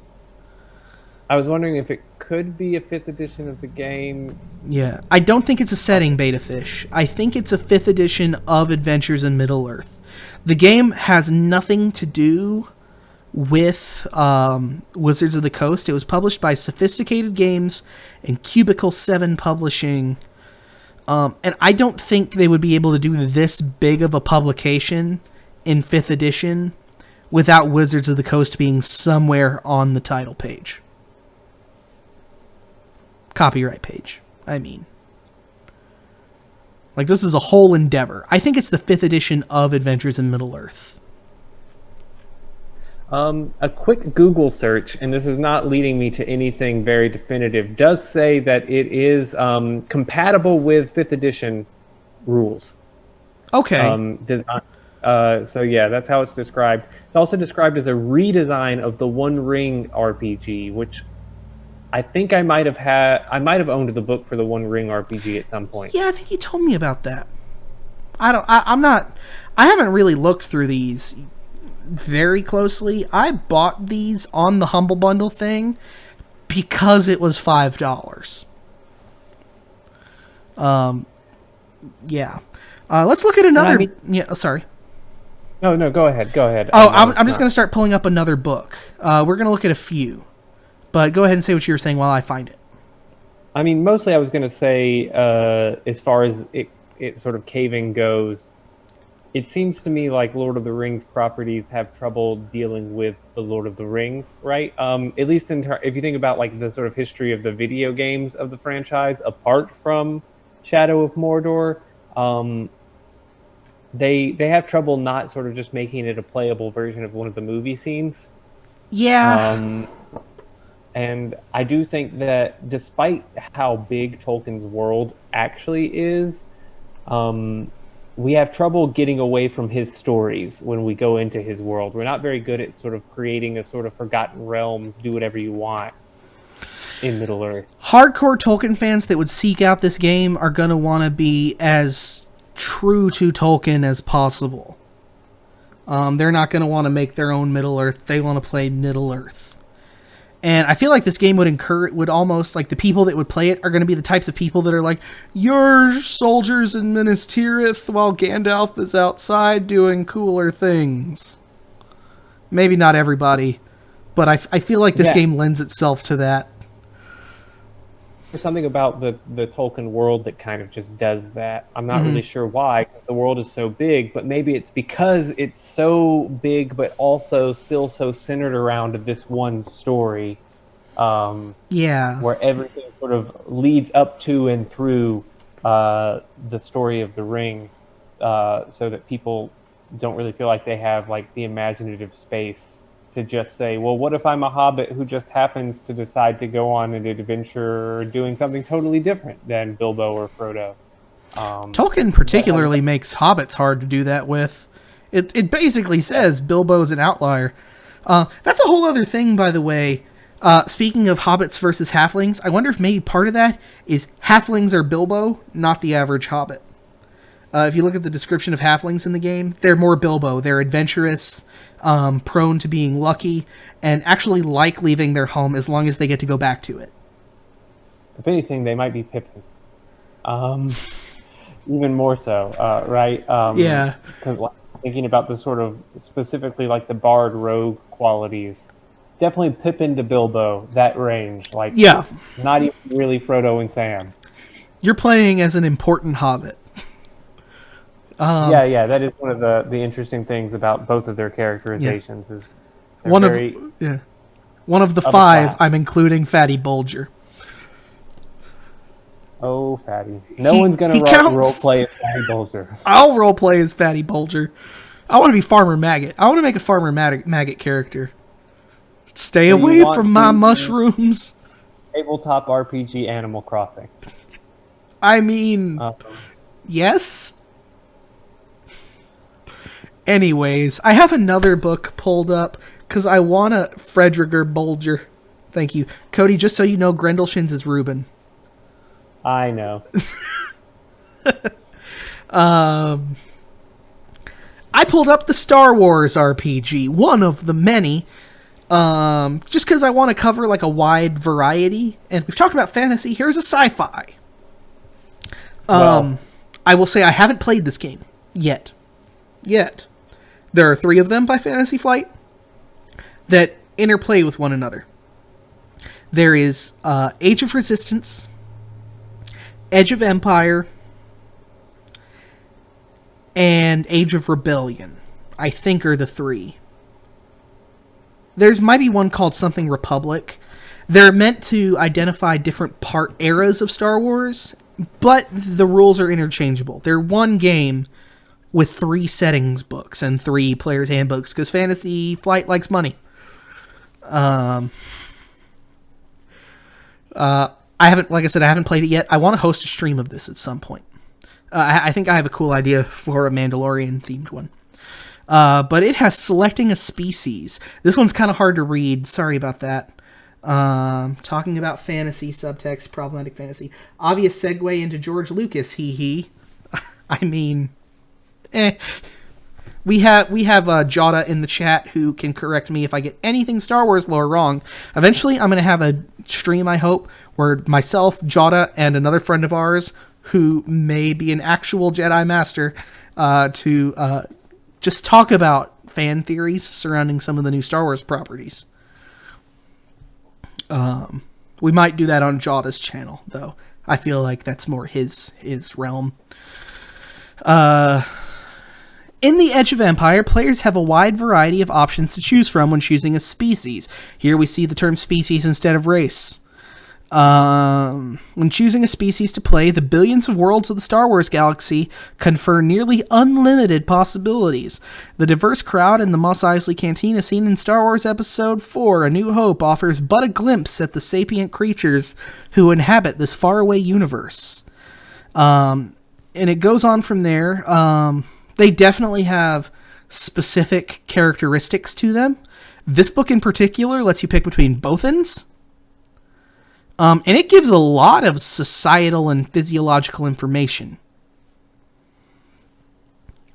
You have other options: droid, Bothan, Gand, human.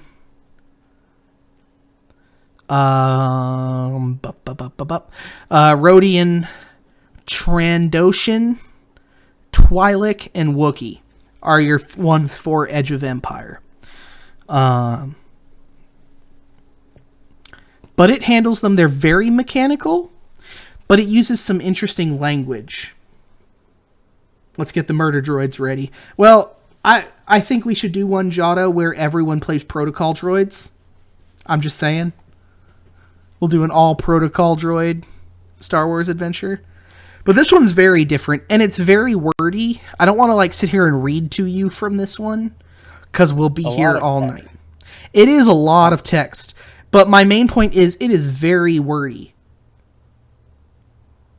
One thing, just to go back to the very beginning of this presentation on the species in this one, is it's interesting that it evokes the Mos Eisley Cantina, right?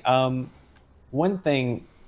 It's just sort of an interesting move on the part of the people making the book, because it's automatically sort of tying your fantasy as you sort of come up with your campaign back to the film franchise, right? So yeah. You're thinking back to how you feel about the movie as you think about what you're going to do while you play the game. But also, the Mos Eisley Cantina is a particular kind of diverse space, right? You've never seen such a hive of... Yes, you've never seen such a hive of scum and villainy. It's George Lucas's favorite kind of diverse space. You kind of see it crop up across the trilogy, right? It's it's the seedy underbelly where all of Mm-hmm. the classes mix. Which, like, obviously, there's something kind of liberatory and fun in that, right? There's this idea of like the carnival release kind of space, right? But also, it's very different from what we saw at the beginning of the 5e section, which is really what I wanted to bring up. The 5e section starts with this like ideal metropolitan, cosmopolitan, diverse city. It's very Parks and Rec. Obama's president now, but this is very different version of diversity. This is you're back in the Mos Eisley Cantina, right? Mm-hmm. Which is at a glance looks like the same thing, but is different in its overall tone. Yeah, it really is. Um, you're right. It is very much. Star Wars always draws you away from Coruscant, though, except for Clone Wars, but that's a whole other thing because it's about military stuff, and everyone is an Australian guy with a close-cut haircut. Or Ahsoka. Those are the two characters in Clone Wars now in Season 7. Well, clones. Yeah, you have the clones and Ahsoka. That's Season 7. Cody, you haven't seen Season 7 yet, so I won't say any more. You really need to watch Season 7. It's so good. It's so good. But yeah, this game may be a bit of a fanboy game. Now that you bring up the, like, it specifically is like, here you are in Mos Eisley. Picture yourself there while Luke's making a deal with Han. You're one of the guys that watches Han Solo shoot Greedo in this game. Well, I'm really interested about that. Thanks for tuning in, Beta Fish. Sorry. Toodles, Beta Fish. I'm really interested in. I wish that the Middle Earth one was maybe a bit more successful. To think about how different, I guess, media franchises create their own sort of tabletop RPG plug-in communities. I'm curious what the average sort of campaign of this looks like. Is it people sort of intersecting with the films, or is it people exploring the universe in different ways? The ones I've seen, I haven't played this game, but I've watched some streams. One pretty good one is again from Hyper RPG. It's called Paper and Parsecs, or Pens and Parsecs. It's a pretty good one, and they basically don't go to any planets mentioned in the films to get around this, for the most part.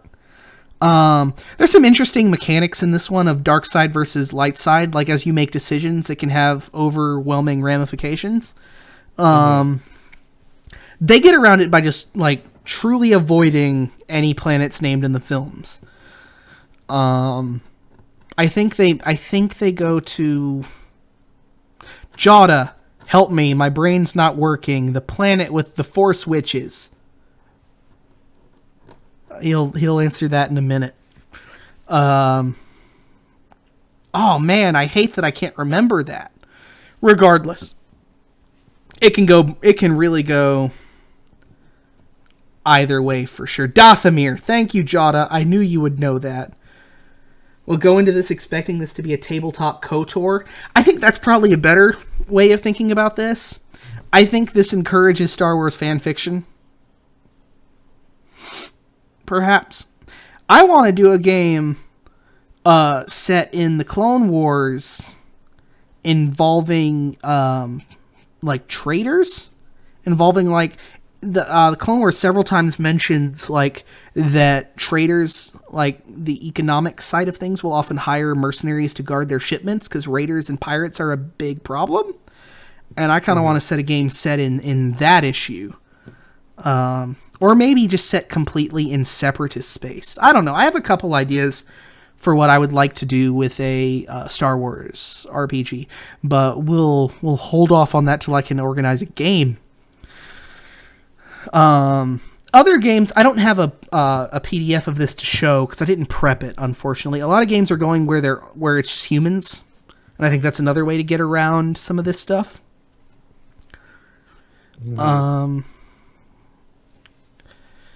Let's talk about we're actually over time, Cody. So let me know if you have to go. You're an hour behind me, so I don't know what I have trouble imagining what the situation is. Shocker, but I'm not an hour behind you. Are you not? No, I'm on the other end of the Central Time Zone, but I am in Oh, it. But I've got maybe another 10 minutes or so. yeah. But Maybe we'll do a part 2 of this. and that could be good, especially if there's some stuff that you really want to get to. Yeah, And I want. I mean, Yeah, basically, this could go on forever, right? There's so yeah. many different ways to do this. I maybe it's just because I miss you. Like I miss having like you guys are in Texas, and I wish we could hang out more. But I've been enjoying nerd talk with my former roommate. Yes, and this is really interesting stuff. I'm curious if is there like a thing you really want us to do this time? Let's look at the orcs. Just because that's the thing. That's the thing that has been causing a war on Twitter.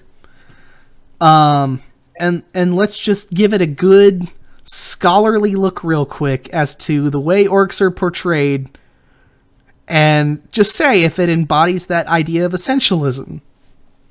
Well, I have to ask before you do this because I don't know why. Why did this trend happen? I saw it happen on Twitter. I checked some of the things people were saying about it, but like, what was the inciting incident? I don't know. I watched a stream. Again, this goes to Swords Fall guy. His last name is Dixon. His first name skips my mind right now. I think it's Brandon Dixon, but I don't want to misname him. He has a Twitch. It's very good. If he's streaming, I might raid to him after this and send my viewers that way. He posted a tweet about how tabletop games, and I think he was more talking about, or specifically talking about games that live stream as entertainment, should not make racism a overarching theme of their campaign. So, like, you often see games where, like, one of the major narrative points of the game is that tieflings are ostracized and oppressed.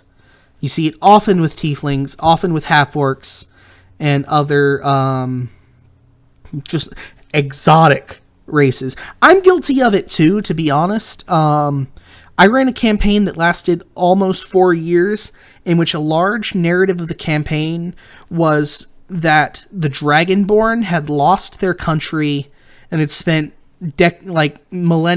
centuries under oppression by dragons, and were essentially a nomadic people that looked to regain their homeland. They were very much like a Zionist movement.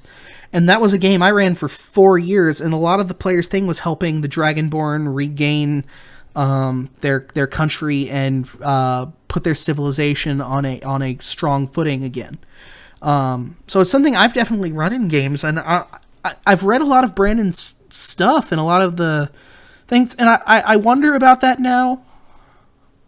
I think it kind of goes back to Kids on Bikes for me, of what your players are comfortable with. But I also think about what I just said about how, to me, like, human trafficking issues are not something that should be cartoonified in a game. And maybe this is my bias showing. And that's something I've been thinking about around all this. That whole discussion of racism shouldn't be characterized in games, I think, was part of what spawned the orcs thing, and that spun off into orcs are racist. Okay, I mean, that seems like a pretty logical line for that to follow. And the way you bring it up is really interesting to me because, I would love if there was some way, and there definitely is a way. I wish that there was a will, I guess, to do like a really sort of like careful kind of sociological study on something like this, right? Because like my hunch would be that there's something baked into the mechanics of D&D that make race a plot point very quickly, right? Even if it's not a major plot point. Like, I can't think of very many campaigns that I've played where at some point someone hasn't said the joke of X character is just racist against X fantasy race. I literally have players that make racism a defining characteristic of their character. Yes, exactly. Which sort of goes back to some of the stuff Grindleshins has been dropping in our chat a little bit earlier. But I'm really curious, like if someone were to do a comparison of just randomly giving a bunch of different groups, kids on bikes and D&D 5e, and maybe even say first edition D&D, and just compared how often racism as a defining plot point and character trait came up across those games, and to see what the numbers were, because I feel like there is just something about the way this game works that makes it happen. I think you're right. And it's this first, like, I'm going back real quick to this bit from the player's handbook, right? Like, let's look back. Your choice of race affects many different aspects of your character. It establishes fundamental qualities that exist throughout your character's adventuring career. When making this decision, keep in mind the kind of character you want. Blah, blah, blah, blah, blah. Where am I actually looking for? Truly exotics.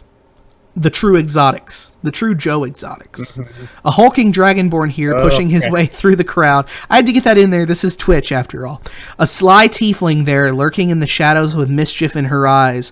A group of gnomes laughs as one of them activates a clever wooden toy that moves on its own accord. Half-elves and half-orcs live and work alongside humans without fully belonging to the races of either of their parents.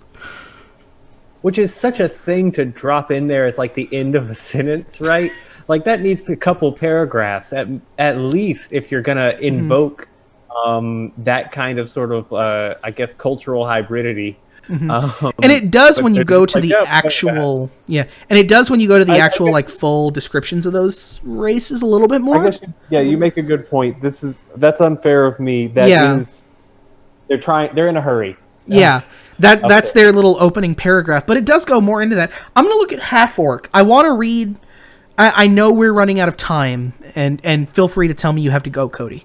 But let's look at half orc before we look at orc. Scarred and strong, whether united under the leadership of a mighty warlock or warlock is typically an evil character, not always. Well, also it's just sort of like like beyond being evil, like wizards have books. Wizards are basically magic professors. Yes, warlocks are not. And we saw earlier, elves are described as magic experts, which in D&D, wizards are academic. It specifically says that. The wizards are academic. There are wizard colleges.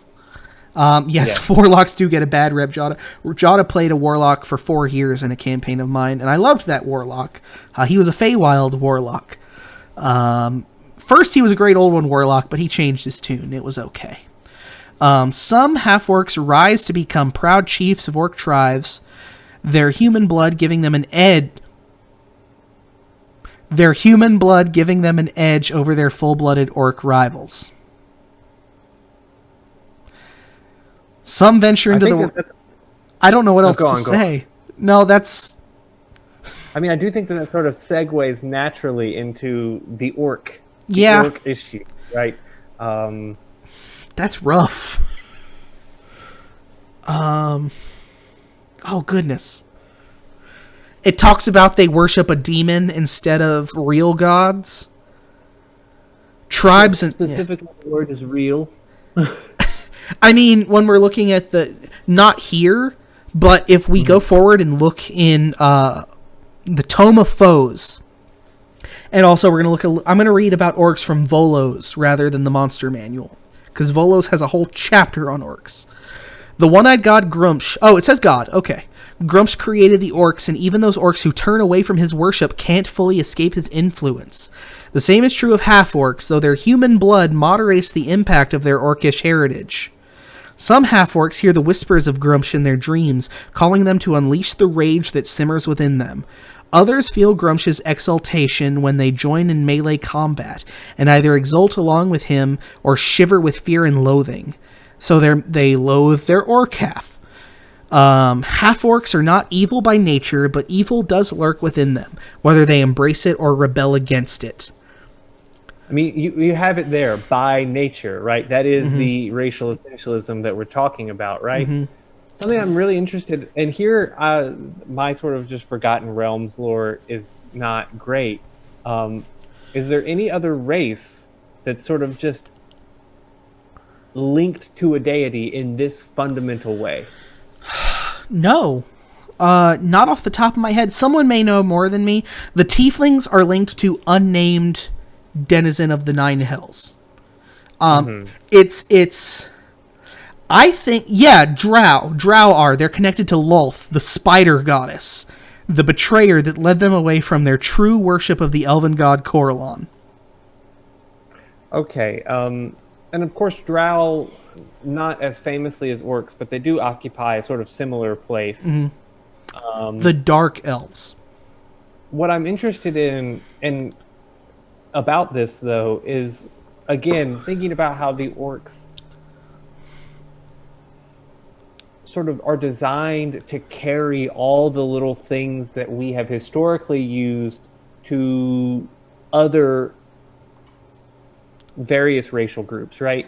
And this basic idea that they are sort of inherently, by their very biology, indebted to a primitive god that makes them behave in certain ways. This is sort of a very sort of classic way of thinking about racial others, especially in the terms specifically of sort of histories of colonialism, where, you know, the whole narrative is we must bring them into the fold of civilization. They're too sort of wrapped up in their pagan superstitions. We have to fix that. And it's baked into the orcs. And I mean, tribes, right? They all have tribes. That's not necessarily the language that is used for the other races consistently. So let me qualify real quick the Twitter argument that kind of spawned a lot of that.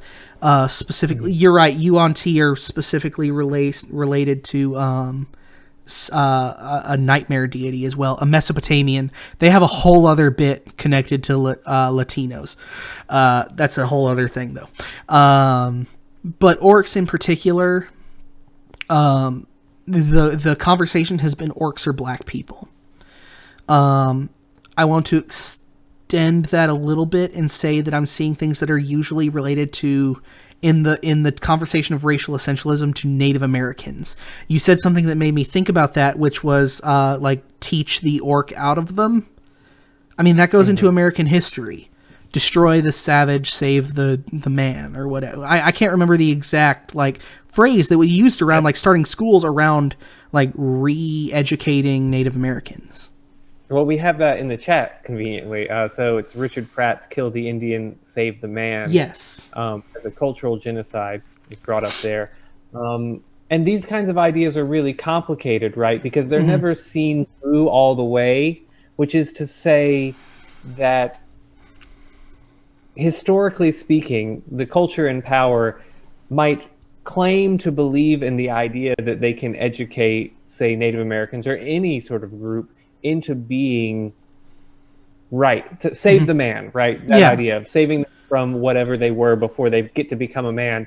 But also, the culture never will include them, right? Even if you make it through the boarding school, in the case of the example of Native Americans, you won't ever be fully integrated into the society on the society's end. You will always be ostracized as the other, even if you play the game. Because the game is rigged all along the way. I will. I want to promote a particular author here that I can't remember right now that's included in the Norton anthology. I will tweet it later. There's a great short story about this. Sorry, I didn't mean to interrupt, but I if I say it here, it'll remind me to tweet it later.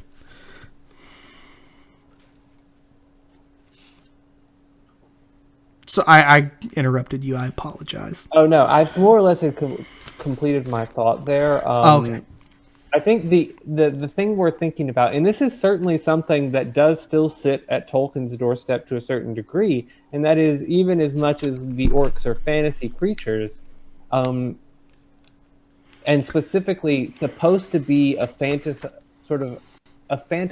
embodiment of evil to some extent, though in ways they aren't quite as fully evil as, say, Sauron is, right? But the way he sort of externalizes and manifests that evil in the world is largely using what we would think of as sort of racist idioms, right? Yeah. And I think that's where this whole debate is coming from. No one's arguing, I don't think, that there are things in the manual about orcs being inherently evil. And this is where it's hard to talk about, and where really other people should be talking about this, but we happen to have like degrees and stuff that say we have studied a lot of literature, but there are other people that can say it better. No one's saying the orcs aren't naturally considered evil. No one is saying they don't have these cultural flags in them. The argument is that they don't connect with a specific real-world group of people. But let's be really honest with ourselves. They do. And we've talked about a couple. The language is there. And I might also retort that I don't know how much it matters if they match up perfectly to a real world group of people, because encouraging racist ways of thinking encourages racist ways of thinking. Yeah. So if you are trained to think in racist ways in the fantasy world, you are more likely to communicate that into the real world in various ways. Right? That's a really good point. I didn't think about that, but it's true. Like, I agree. It's a certain sort of cultural logic, right? Which is difficult to deal with. Again, and I'm speaking of this specifically as a fan of Tolkien's work, who in a way is really interested in what he's trying to do with his world, but Jada, also I'll answer you in a moment. Yeah, there's some interesting questions from Jada over there. Honestly, I hope we segue over that direction. Yeah, I was just gonna say, the fact is, the idiom of the orcs is still racist, even if they're being used in sort of non-racist ways.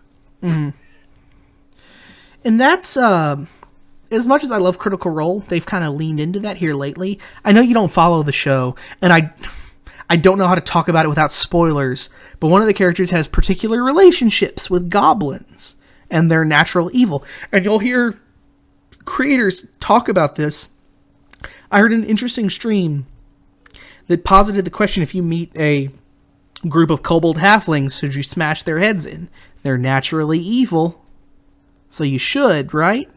But I've played kobolds a lot of times, and I make them good. Typically, they're just different. So I don't know. It feels like they started with one thing, and as publications for 5e continue to come out, they're trying to be like, just kidding. Yes. One of the complications of our times is we get very fast feedback on those kinds of things. Yeah. And companies try to address that feedback, which in some ways is good, but also does cause some confusion. I mean, in essence, that's kind of what we're doing right now. Fast feedback. I don't know. Like, I'm looking at the Volo's guide, and it's got a lot about orcs. And I don't... Like, it's too much for me to try to read to you, group in the viewers. But it's a lot. And it largely involves primitive... Like, it uses words like primitive, talking about the worship of the orcs. And how... And violent and warlike, and they're all... It says... all are fighters. Like, it pushes them as this warlike group. I might, I'm going to tweet a lot tonight, Grendelshins. I'm going to throw some resources out there for people. If anyone's ever read Chinua Achebe, he deals with this view of people from an outside perspective through some of his characters and things like Things Fall Apart and some of his other poetry. That might be one good place to look. But life in the tribe, like, it talks about extended birth rates, that orcs breed like rabbits. It's just a lot. I think this would also be a really good time to bring up something that I was hoping we could work in at some point, because it's a really overlooked precursor to the fantasy genre. Are not that overlooked. I suppose a lot of people do know about it, but it's not talked about. You know, a lot of times when we talk about the origins of fantasy, you know, we'll say Tolkien, maybe a few other authors as well, and you know, we'll trace that back largely, usually through the idea of like academic studies of the medieval. Again, primarily thanks to Tolkien, right? And so we'll say fantasy is based on folklore. It's based on maybe academic studies of the medieval, in particular philology, and these are sort of the things. These are the seeds that grow into fantasy as a literary genre, and then as a sort of broader cultural practice with things like tabletop RPGs. But an overlooked precursor that has a lot to that when you read it has so many echoes with how Lord of the Rings works in particular, but also echoes with how we imagine games. And this is specifically sort of trying to think of the best way to, I guess the best way to describe it would be sort of the colonial adventure novel. Yeah. So thinking of something like Rudyard Kipling stories are great examples. So Kim is the book I'm thinking of in particular by Rudyard Kipling Kim, and also maybe even more so King Solomon's Mine. I know King by, Solomon's Mind. I don't know. I've read King Solomon's Mine for a class. I have not read Kim. Let me say the author's name because I'm blanking on the author's name right It's now. Kipling. King Solomon's Mine. It's No, Kipling. it's not. No, it's not. Sorry. Hold on. I'll look it up. He's very Kipling-esque. Yes, it is similar. Rider Haggard. H. Rider Haggard. Yes. And these colonial adventure novels, they very much are sort of in the genre of fantasy. It's just instead of going to a magical world, you go to this place that's not where you're from, right? You go to India, you go to Africa. Grindleshins is pointing out Indiana Jones is the cinematic George Lucas modern. That's the movie. It's entirely right. Yeah.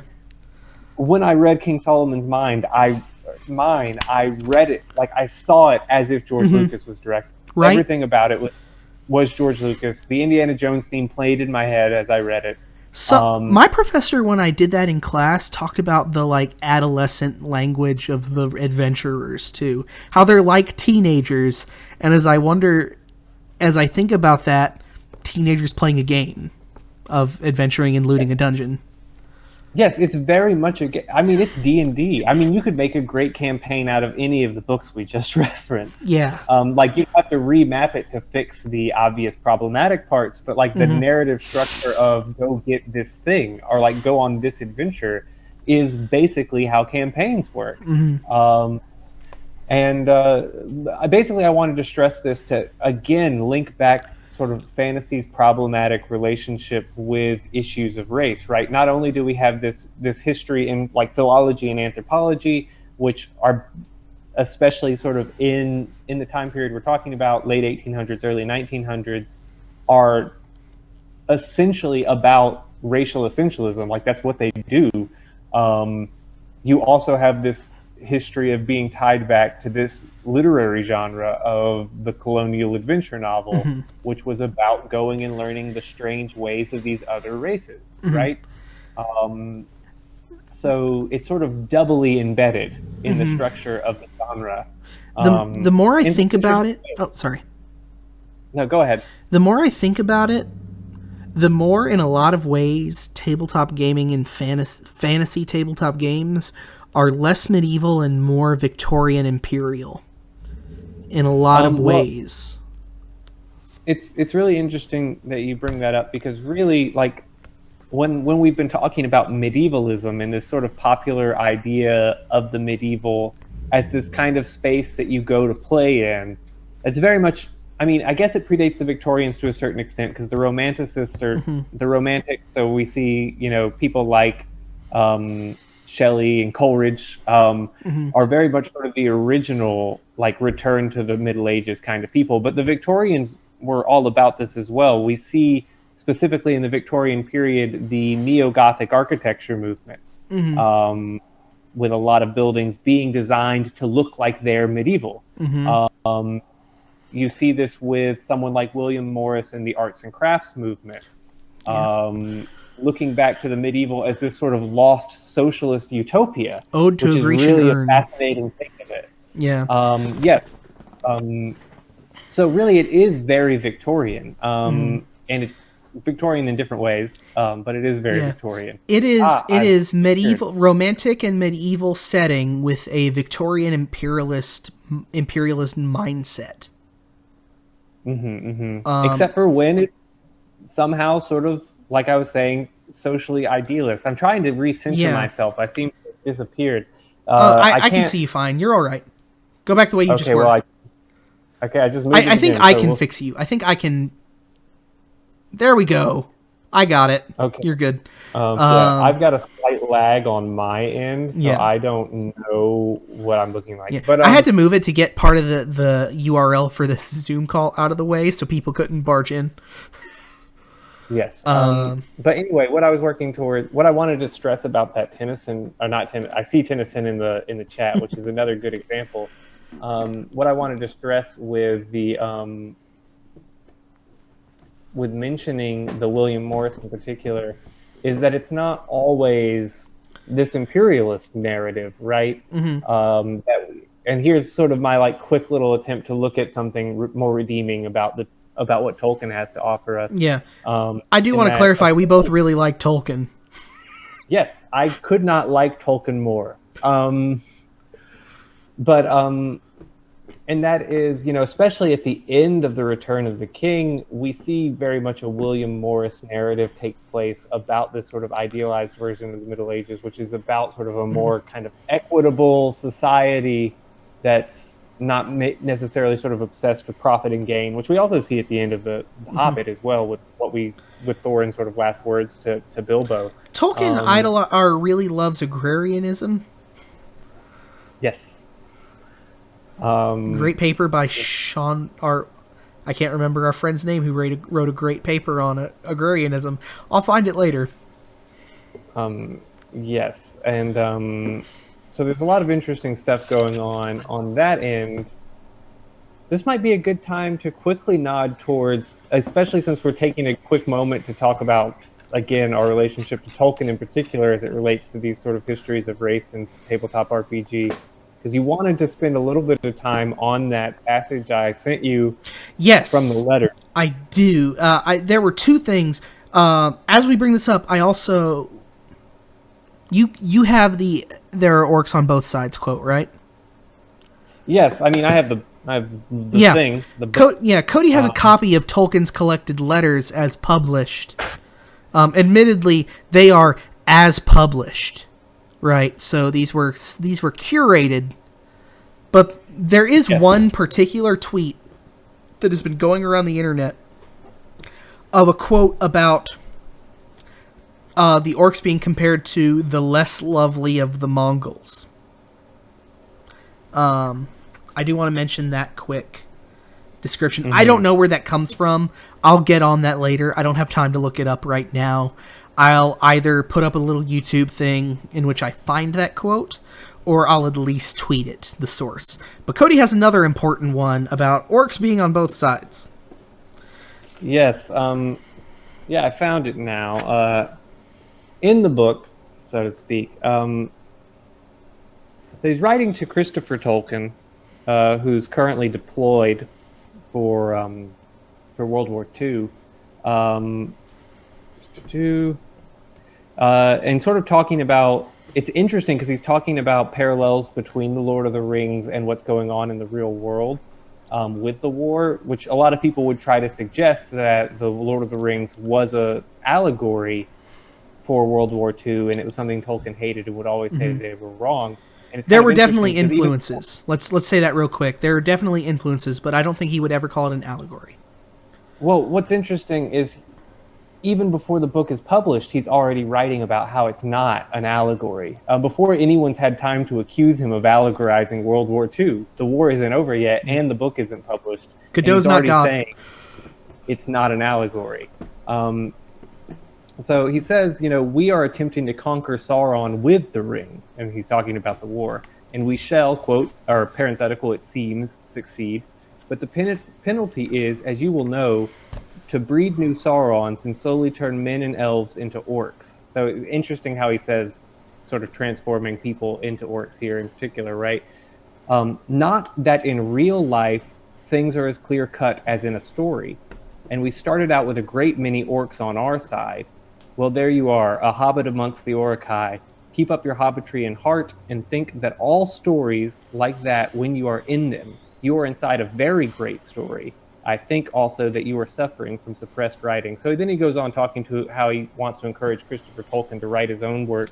But what I think is really interesting there, one thing is that language sounds a whole lot like the language we hear from Sam at the end of The Two Towers, talking about being in the great story.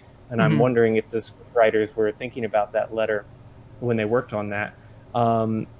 But he's responding to a letter in which Christopher Tolkien is basically saying he really doesn't like being deployed because all the English soldiers are like rude and mean.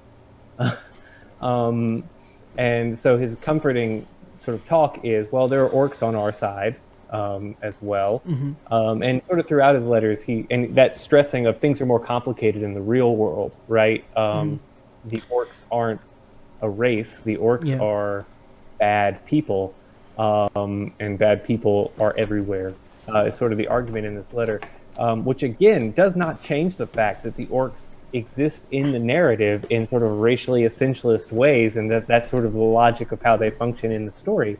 But seeing how Tolkien talks about them and thinks about them more broadly doesn't fix anything, but I think it complicates it in ways that are worth acknowledging. It shows that perhaps there's more than one answer and they don't exclude one another.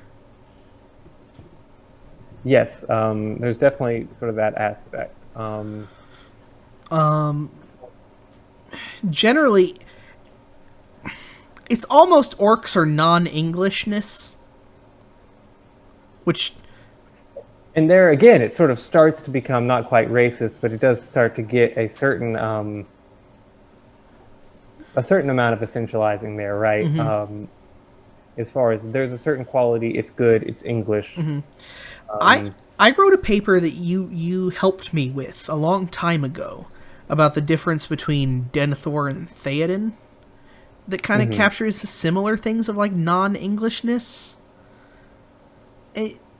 Yeah, I think that's a lot of it. Like, Tolkien, at the end of the day, just loves Englishness. But that has a xenophobic thing to it. I think the answer is probably that it's both things. Orcs are not necessarily always black people, but a lot of times they do inhabit those racially essentialist terms. Yes, they inhabit those terms, and specifically they're leaning into anti-black associations, period, right? The orcs are evil, you can tell, because their skin is darker, they look like this, they work in this way. So even when it's still, I guess, shoring up and depends on and functions out of racism, even when it's far more complicated, I suppose. Not necessarily more complicated than racism, it's very complicated, but it's not simply a fact of black people being sort of allegories for, or being allegories for black people, which I think is the important thing to think about. It's just so complicated, I guess. And I think that's where a lot of this this whole current debate is kind of finding some steam, and that it's very much one way or the other, when the answer is it's complicated. And that doesn't, I want to clarify, that doesn't take away from the argument. There's still something there that needs talking about, but you can't just say it's not there. And that's I think where we're qualified to say for the most part. And I mean, I think we're also qualified to kind of pretty quickly and simply dismiss what I've seen as the most frequently cited sort of argument against. So the people defending orcs, saying that they're not racist, the most frequent argument I've seen is sort of this bizarre deflection in which it says, if you suggest that the orcs might be racist, that's because you're racist and you think that black people are like orcs, which is simply ignoring the reality of how racial stereotyping that we all are aware of works. And it's not racist to admit that racism has existed and does exist. It is racist to perpetuate it, it is not racist Yeah. to acknowledge it, especially when you are acknowledging it with the expressed intent of stopping it. I almost brought that up earlier and stopped myself a little just because we were talking about other things and I didn't want to get off, or I wanted to stay on topic. But a lot of this argument, the whole orcs are black people thing, relies on acknowledging that stereotypes exist and that people hold them. And there is a level, like you said, there's been a level of, you just said a stereotype, you must believe it. But like, as people, I know a lot of your stuff has been combing through Punch magazine. Is that the name of the magazine? Am I right? Punch is that's the classic sort of Victorian satire. If you comb through a few issues of that, you understand a lot of stereotypes. That doesn't mean you believe them. Like, it's okay for people to say, like, these stereotypes exist, we can acknowledge that, and here's where they exist in this game. Without saying, like, I believe these stereotypes are true. I live in the South. I've heard a lot of stereotypes I don't believe. Yes, and I mean, it's a very sort of complicated deflection tactic, right? It's the kind of thing that's usually brought up when you want to change the topic more than you want to engage the topic, especially sort of as Grindelshanks was pointing out, acknowledging it as a necessary part of identifying what needs to change. So this is something to think about. It's sort of a deflection more than it is an engagement or sort of a critical way of talking about it. It's one of the reasons why I was excited about doing the stream, because we can talk about it in detail, right? And it only gets more complicated, and it doesn't necessarily get less racist. It just gets more complicated and more thought-provoking, and to me, more interesting. Yeah, I think at this point, Cody, we are coming up on 3 hours. Yes, I am. Yes, I am. I'm down. I need to take a short rest, perhaps a long rest. But so I think we're gonna call it here. We've talked a lot about this. Is a much more serious and somber tone than this show usually takes. Usually we're talking about fun and games. Today we talked about actual things as they pertain to our community. Not fun and games. No, not completely. But it's an important thing to talk about. And again, we're not the people that should be talking about it ideally, but we are people that have been fortunate enough to have quite a bit of education and get to and have read the things to talk about at least part of it. For a more full conversation, check out some other people. Check out Asian Represents podcast. I'm going to link it below and I'll tweet it as well. You can follow me at KCT931. Check out Swordsfall. Check out... There's just so many people, and I don't want to spend a lot of time on here just saying names. I'll share them, and I'll link them below. I have a section that says TTRPGs, and I have a section that says contributors. I will share them in those two sections, and they're clickable links. You can find all sorts of great stuff. I'm going to make a thing of sharing articles in the near future. And if you have questions, feel free to ask. I will either answer them to the best of my ability or direct you to someone that can answer. But I just wanted to... I actually planned this stream before all of this stuff came up on Twitter, though we were originally planning on talking more about just the fantasy origins of tabletop gaming. I think this became a more important topic. I think, Cody, I want to have you back and we'll go a little bit further and maybe do some of the more fun stuff at a later date. Well, I have time. I know classes and stuff. I hope fall happens for courses in person because I feel so bad. I have mixed feelings about it, but we'll see what happens. But thank you so much for joining me with this. I miss you and Madeline a lot in Tennessee, and I hope we get to come visit you guys eventually. And we'll do a cool stream where I show a bunch of great food in University of Texas, Austin area. But we talked about a lot of cool RPGs. We talked about a lot of serious stuff. I believe the Asians Represents podcast is streaming tonight on YouTube. I can't raid a YouTube channel, or I would just send you the 5 of you directly there. But I can't. It's what my character would do. True. Cody, I will be inviting you soon to some live play streams where we actually just play games. And hopefully we'll get to see some more fun characters like your buff monk that you played in our last one shot when you guys visited Tennessee. I want to keep that character for future use. And I need to know what happens with Madeline's character that was going to join those sea hags. Hags were the other thing we were going to talk about, because I have a fascination with hags and their original interpretation as per Norse literature. I'll do that later. At some point. It'll happen. It'll be fun-ish. But this was great catching up with you and talking about some interesting things. Not every episode is this academic, I suppose. But this one was, and occasionally that'll happen because I'm a nerd. But again, thank you, Cody. Do you have anything else you want to add? Anything people should look to find you in? I actually heard that one of your students might be watching this. Someone said they are an undergrad in English. I don't know their real name. I just saw a Twitter handle. But they said they hoped to meet you because they're currently an undergrad English major at University of Texas, Austin.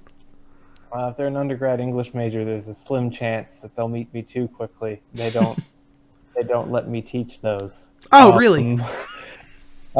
Sometimes I do teach. It's a large university, True. So I've only actually met a handful of people who are actually in the English department, but it'd be nice. I don't really exist outside of this, so you don't really need to link me anywhere else. Yes, I was just glad to join in. Interesting conversation and a great way to connect various sort of pet interests all at the same time around something that I think is important and conveniently sort of on trend for the moment, right? So it's fun. Glad to be here. Glad to come back later. All right, I think we're going to sign off there. Thank you guys for tuning in. You can catch us every other Saturday here on Cover to Cover. I stream a lot of other things. I'm actually going to start a Mega Man whole series playthrough. I think we're going to do Mega Man X instead of Mega Man because I don't hate myself. We play some Pillars of Eternity. I play Magic the Gathering typically on Mondays. I can't wait for stores to open back up, and I'm going to be talking about my new Legacy Manaless Dredge deck that's done, and maybe testing it if I can find a way to do so without leaving my house. I'm in Tennessee, so people are leaving their house a lot. If you're in Tennessee or somewhere else, stay home if you can. Stay healthy. Be good. Yes, Legacy Jada. Overall, thank you for tuning in. Love you. Play more games.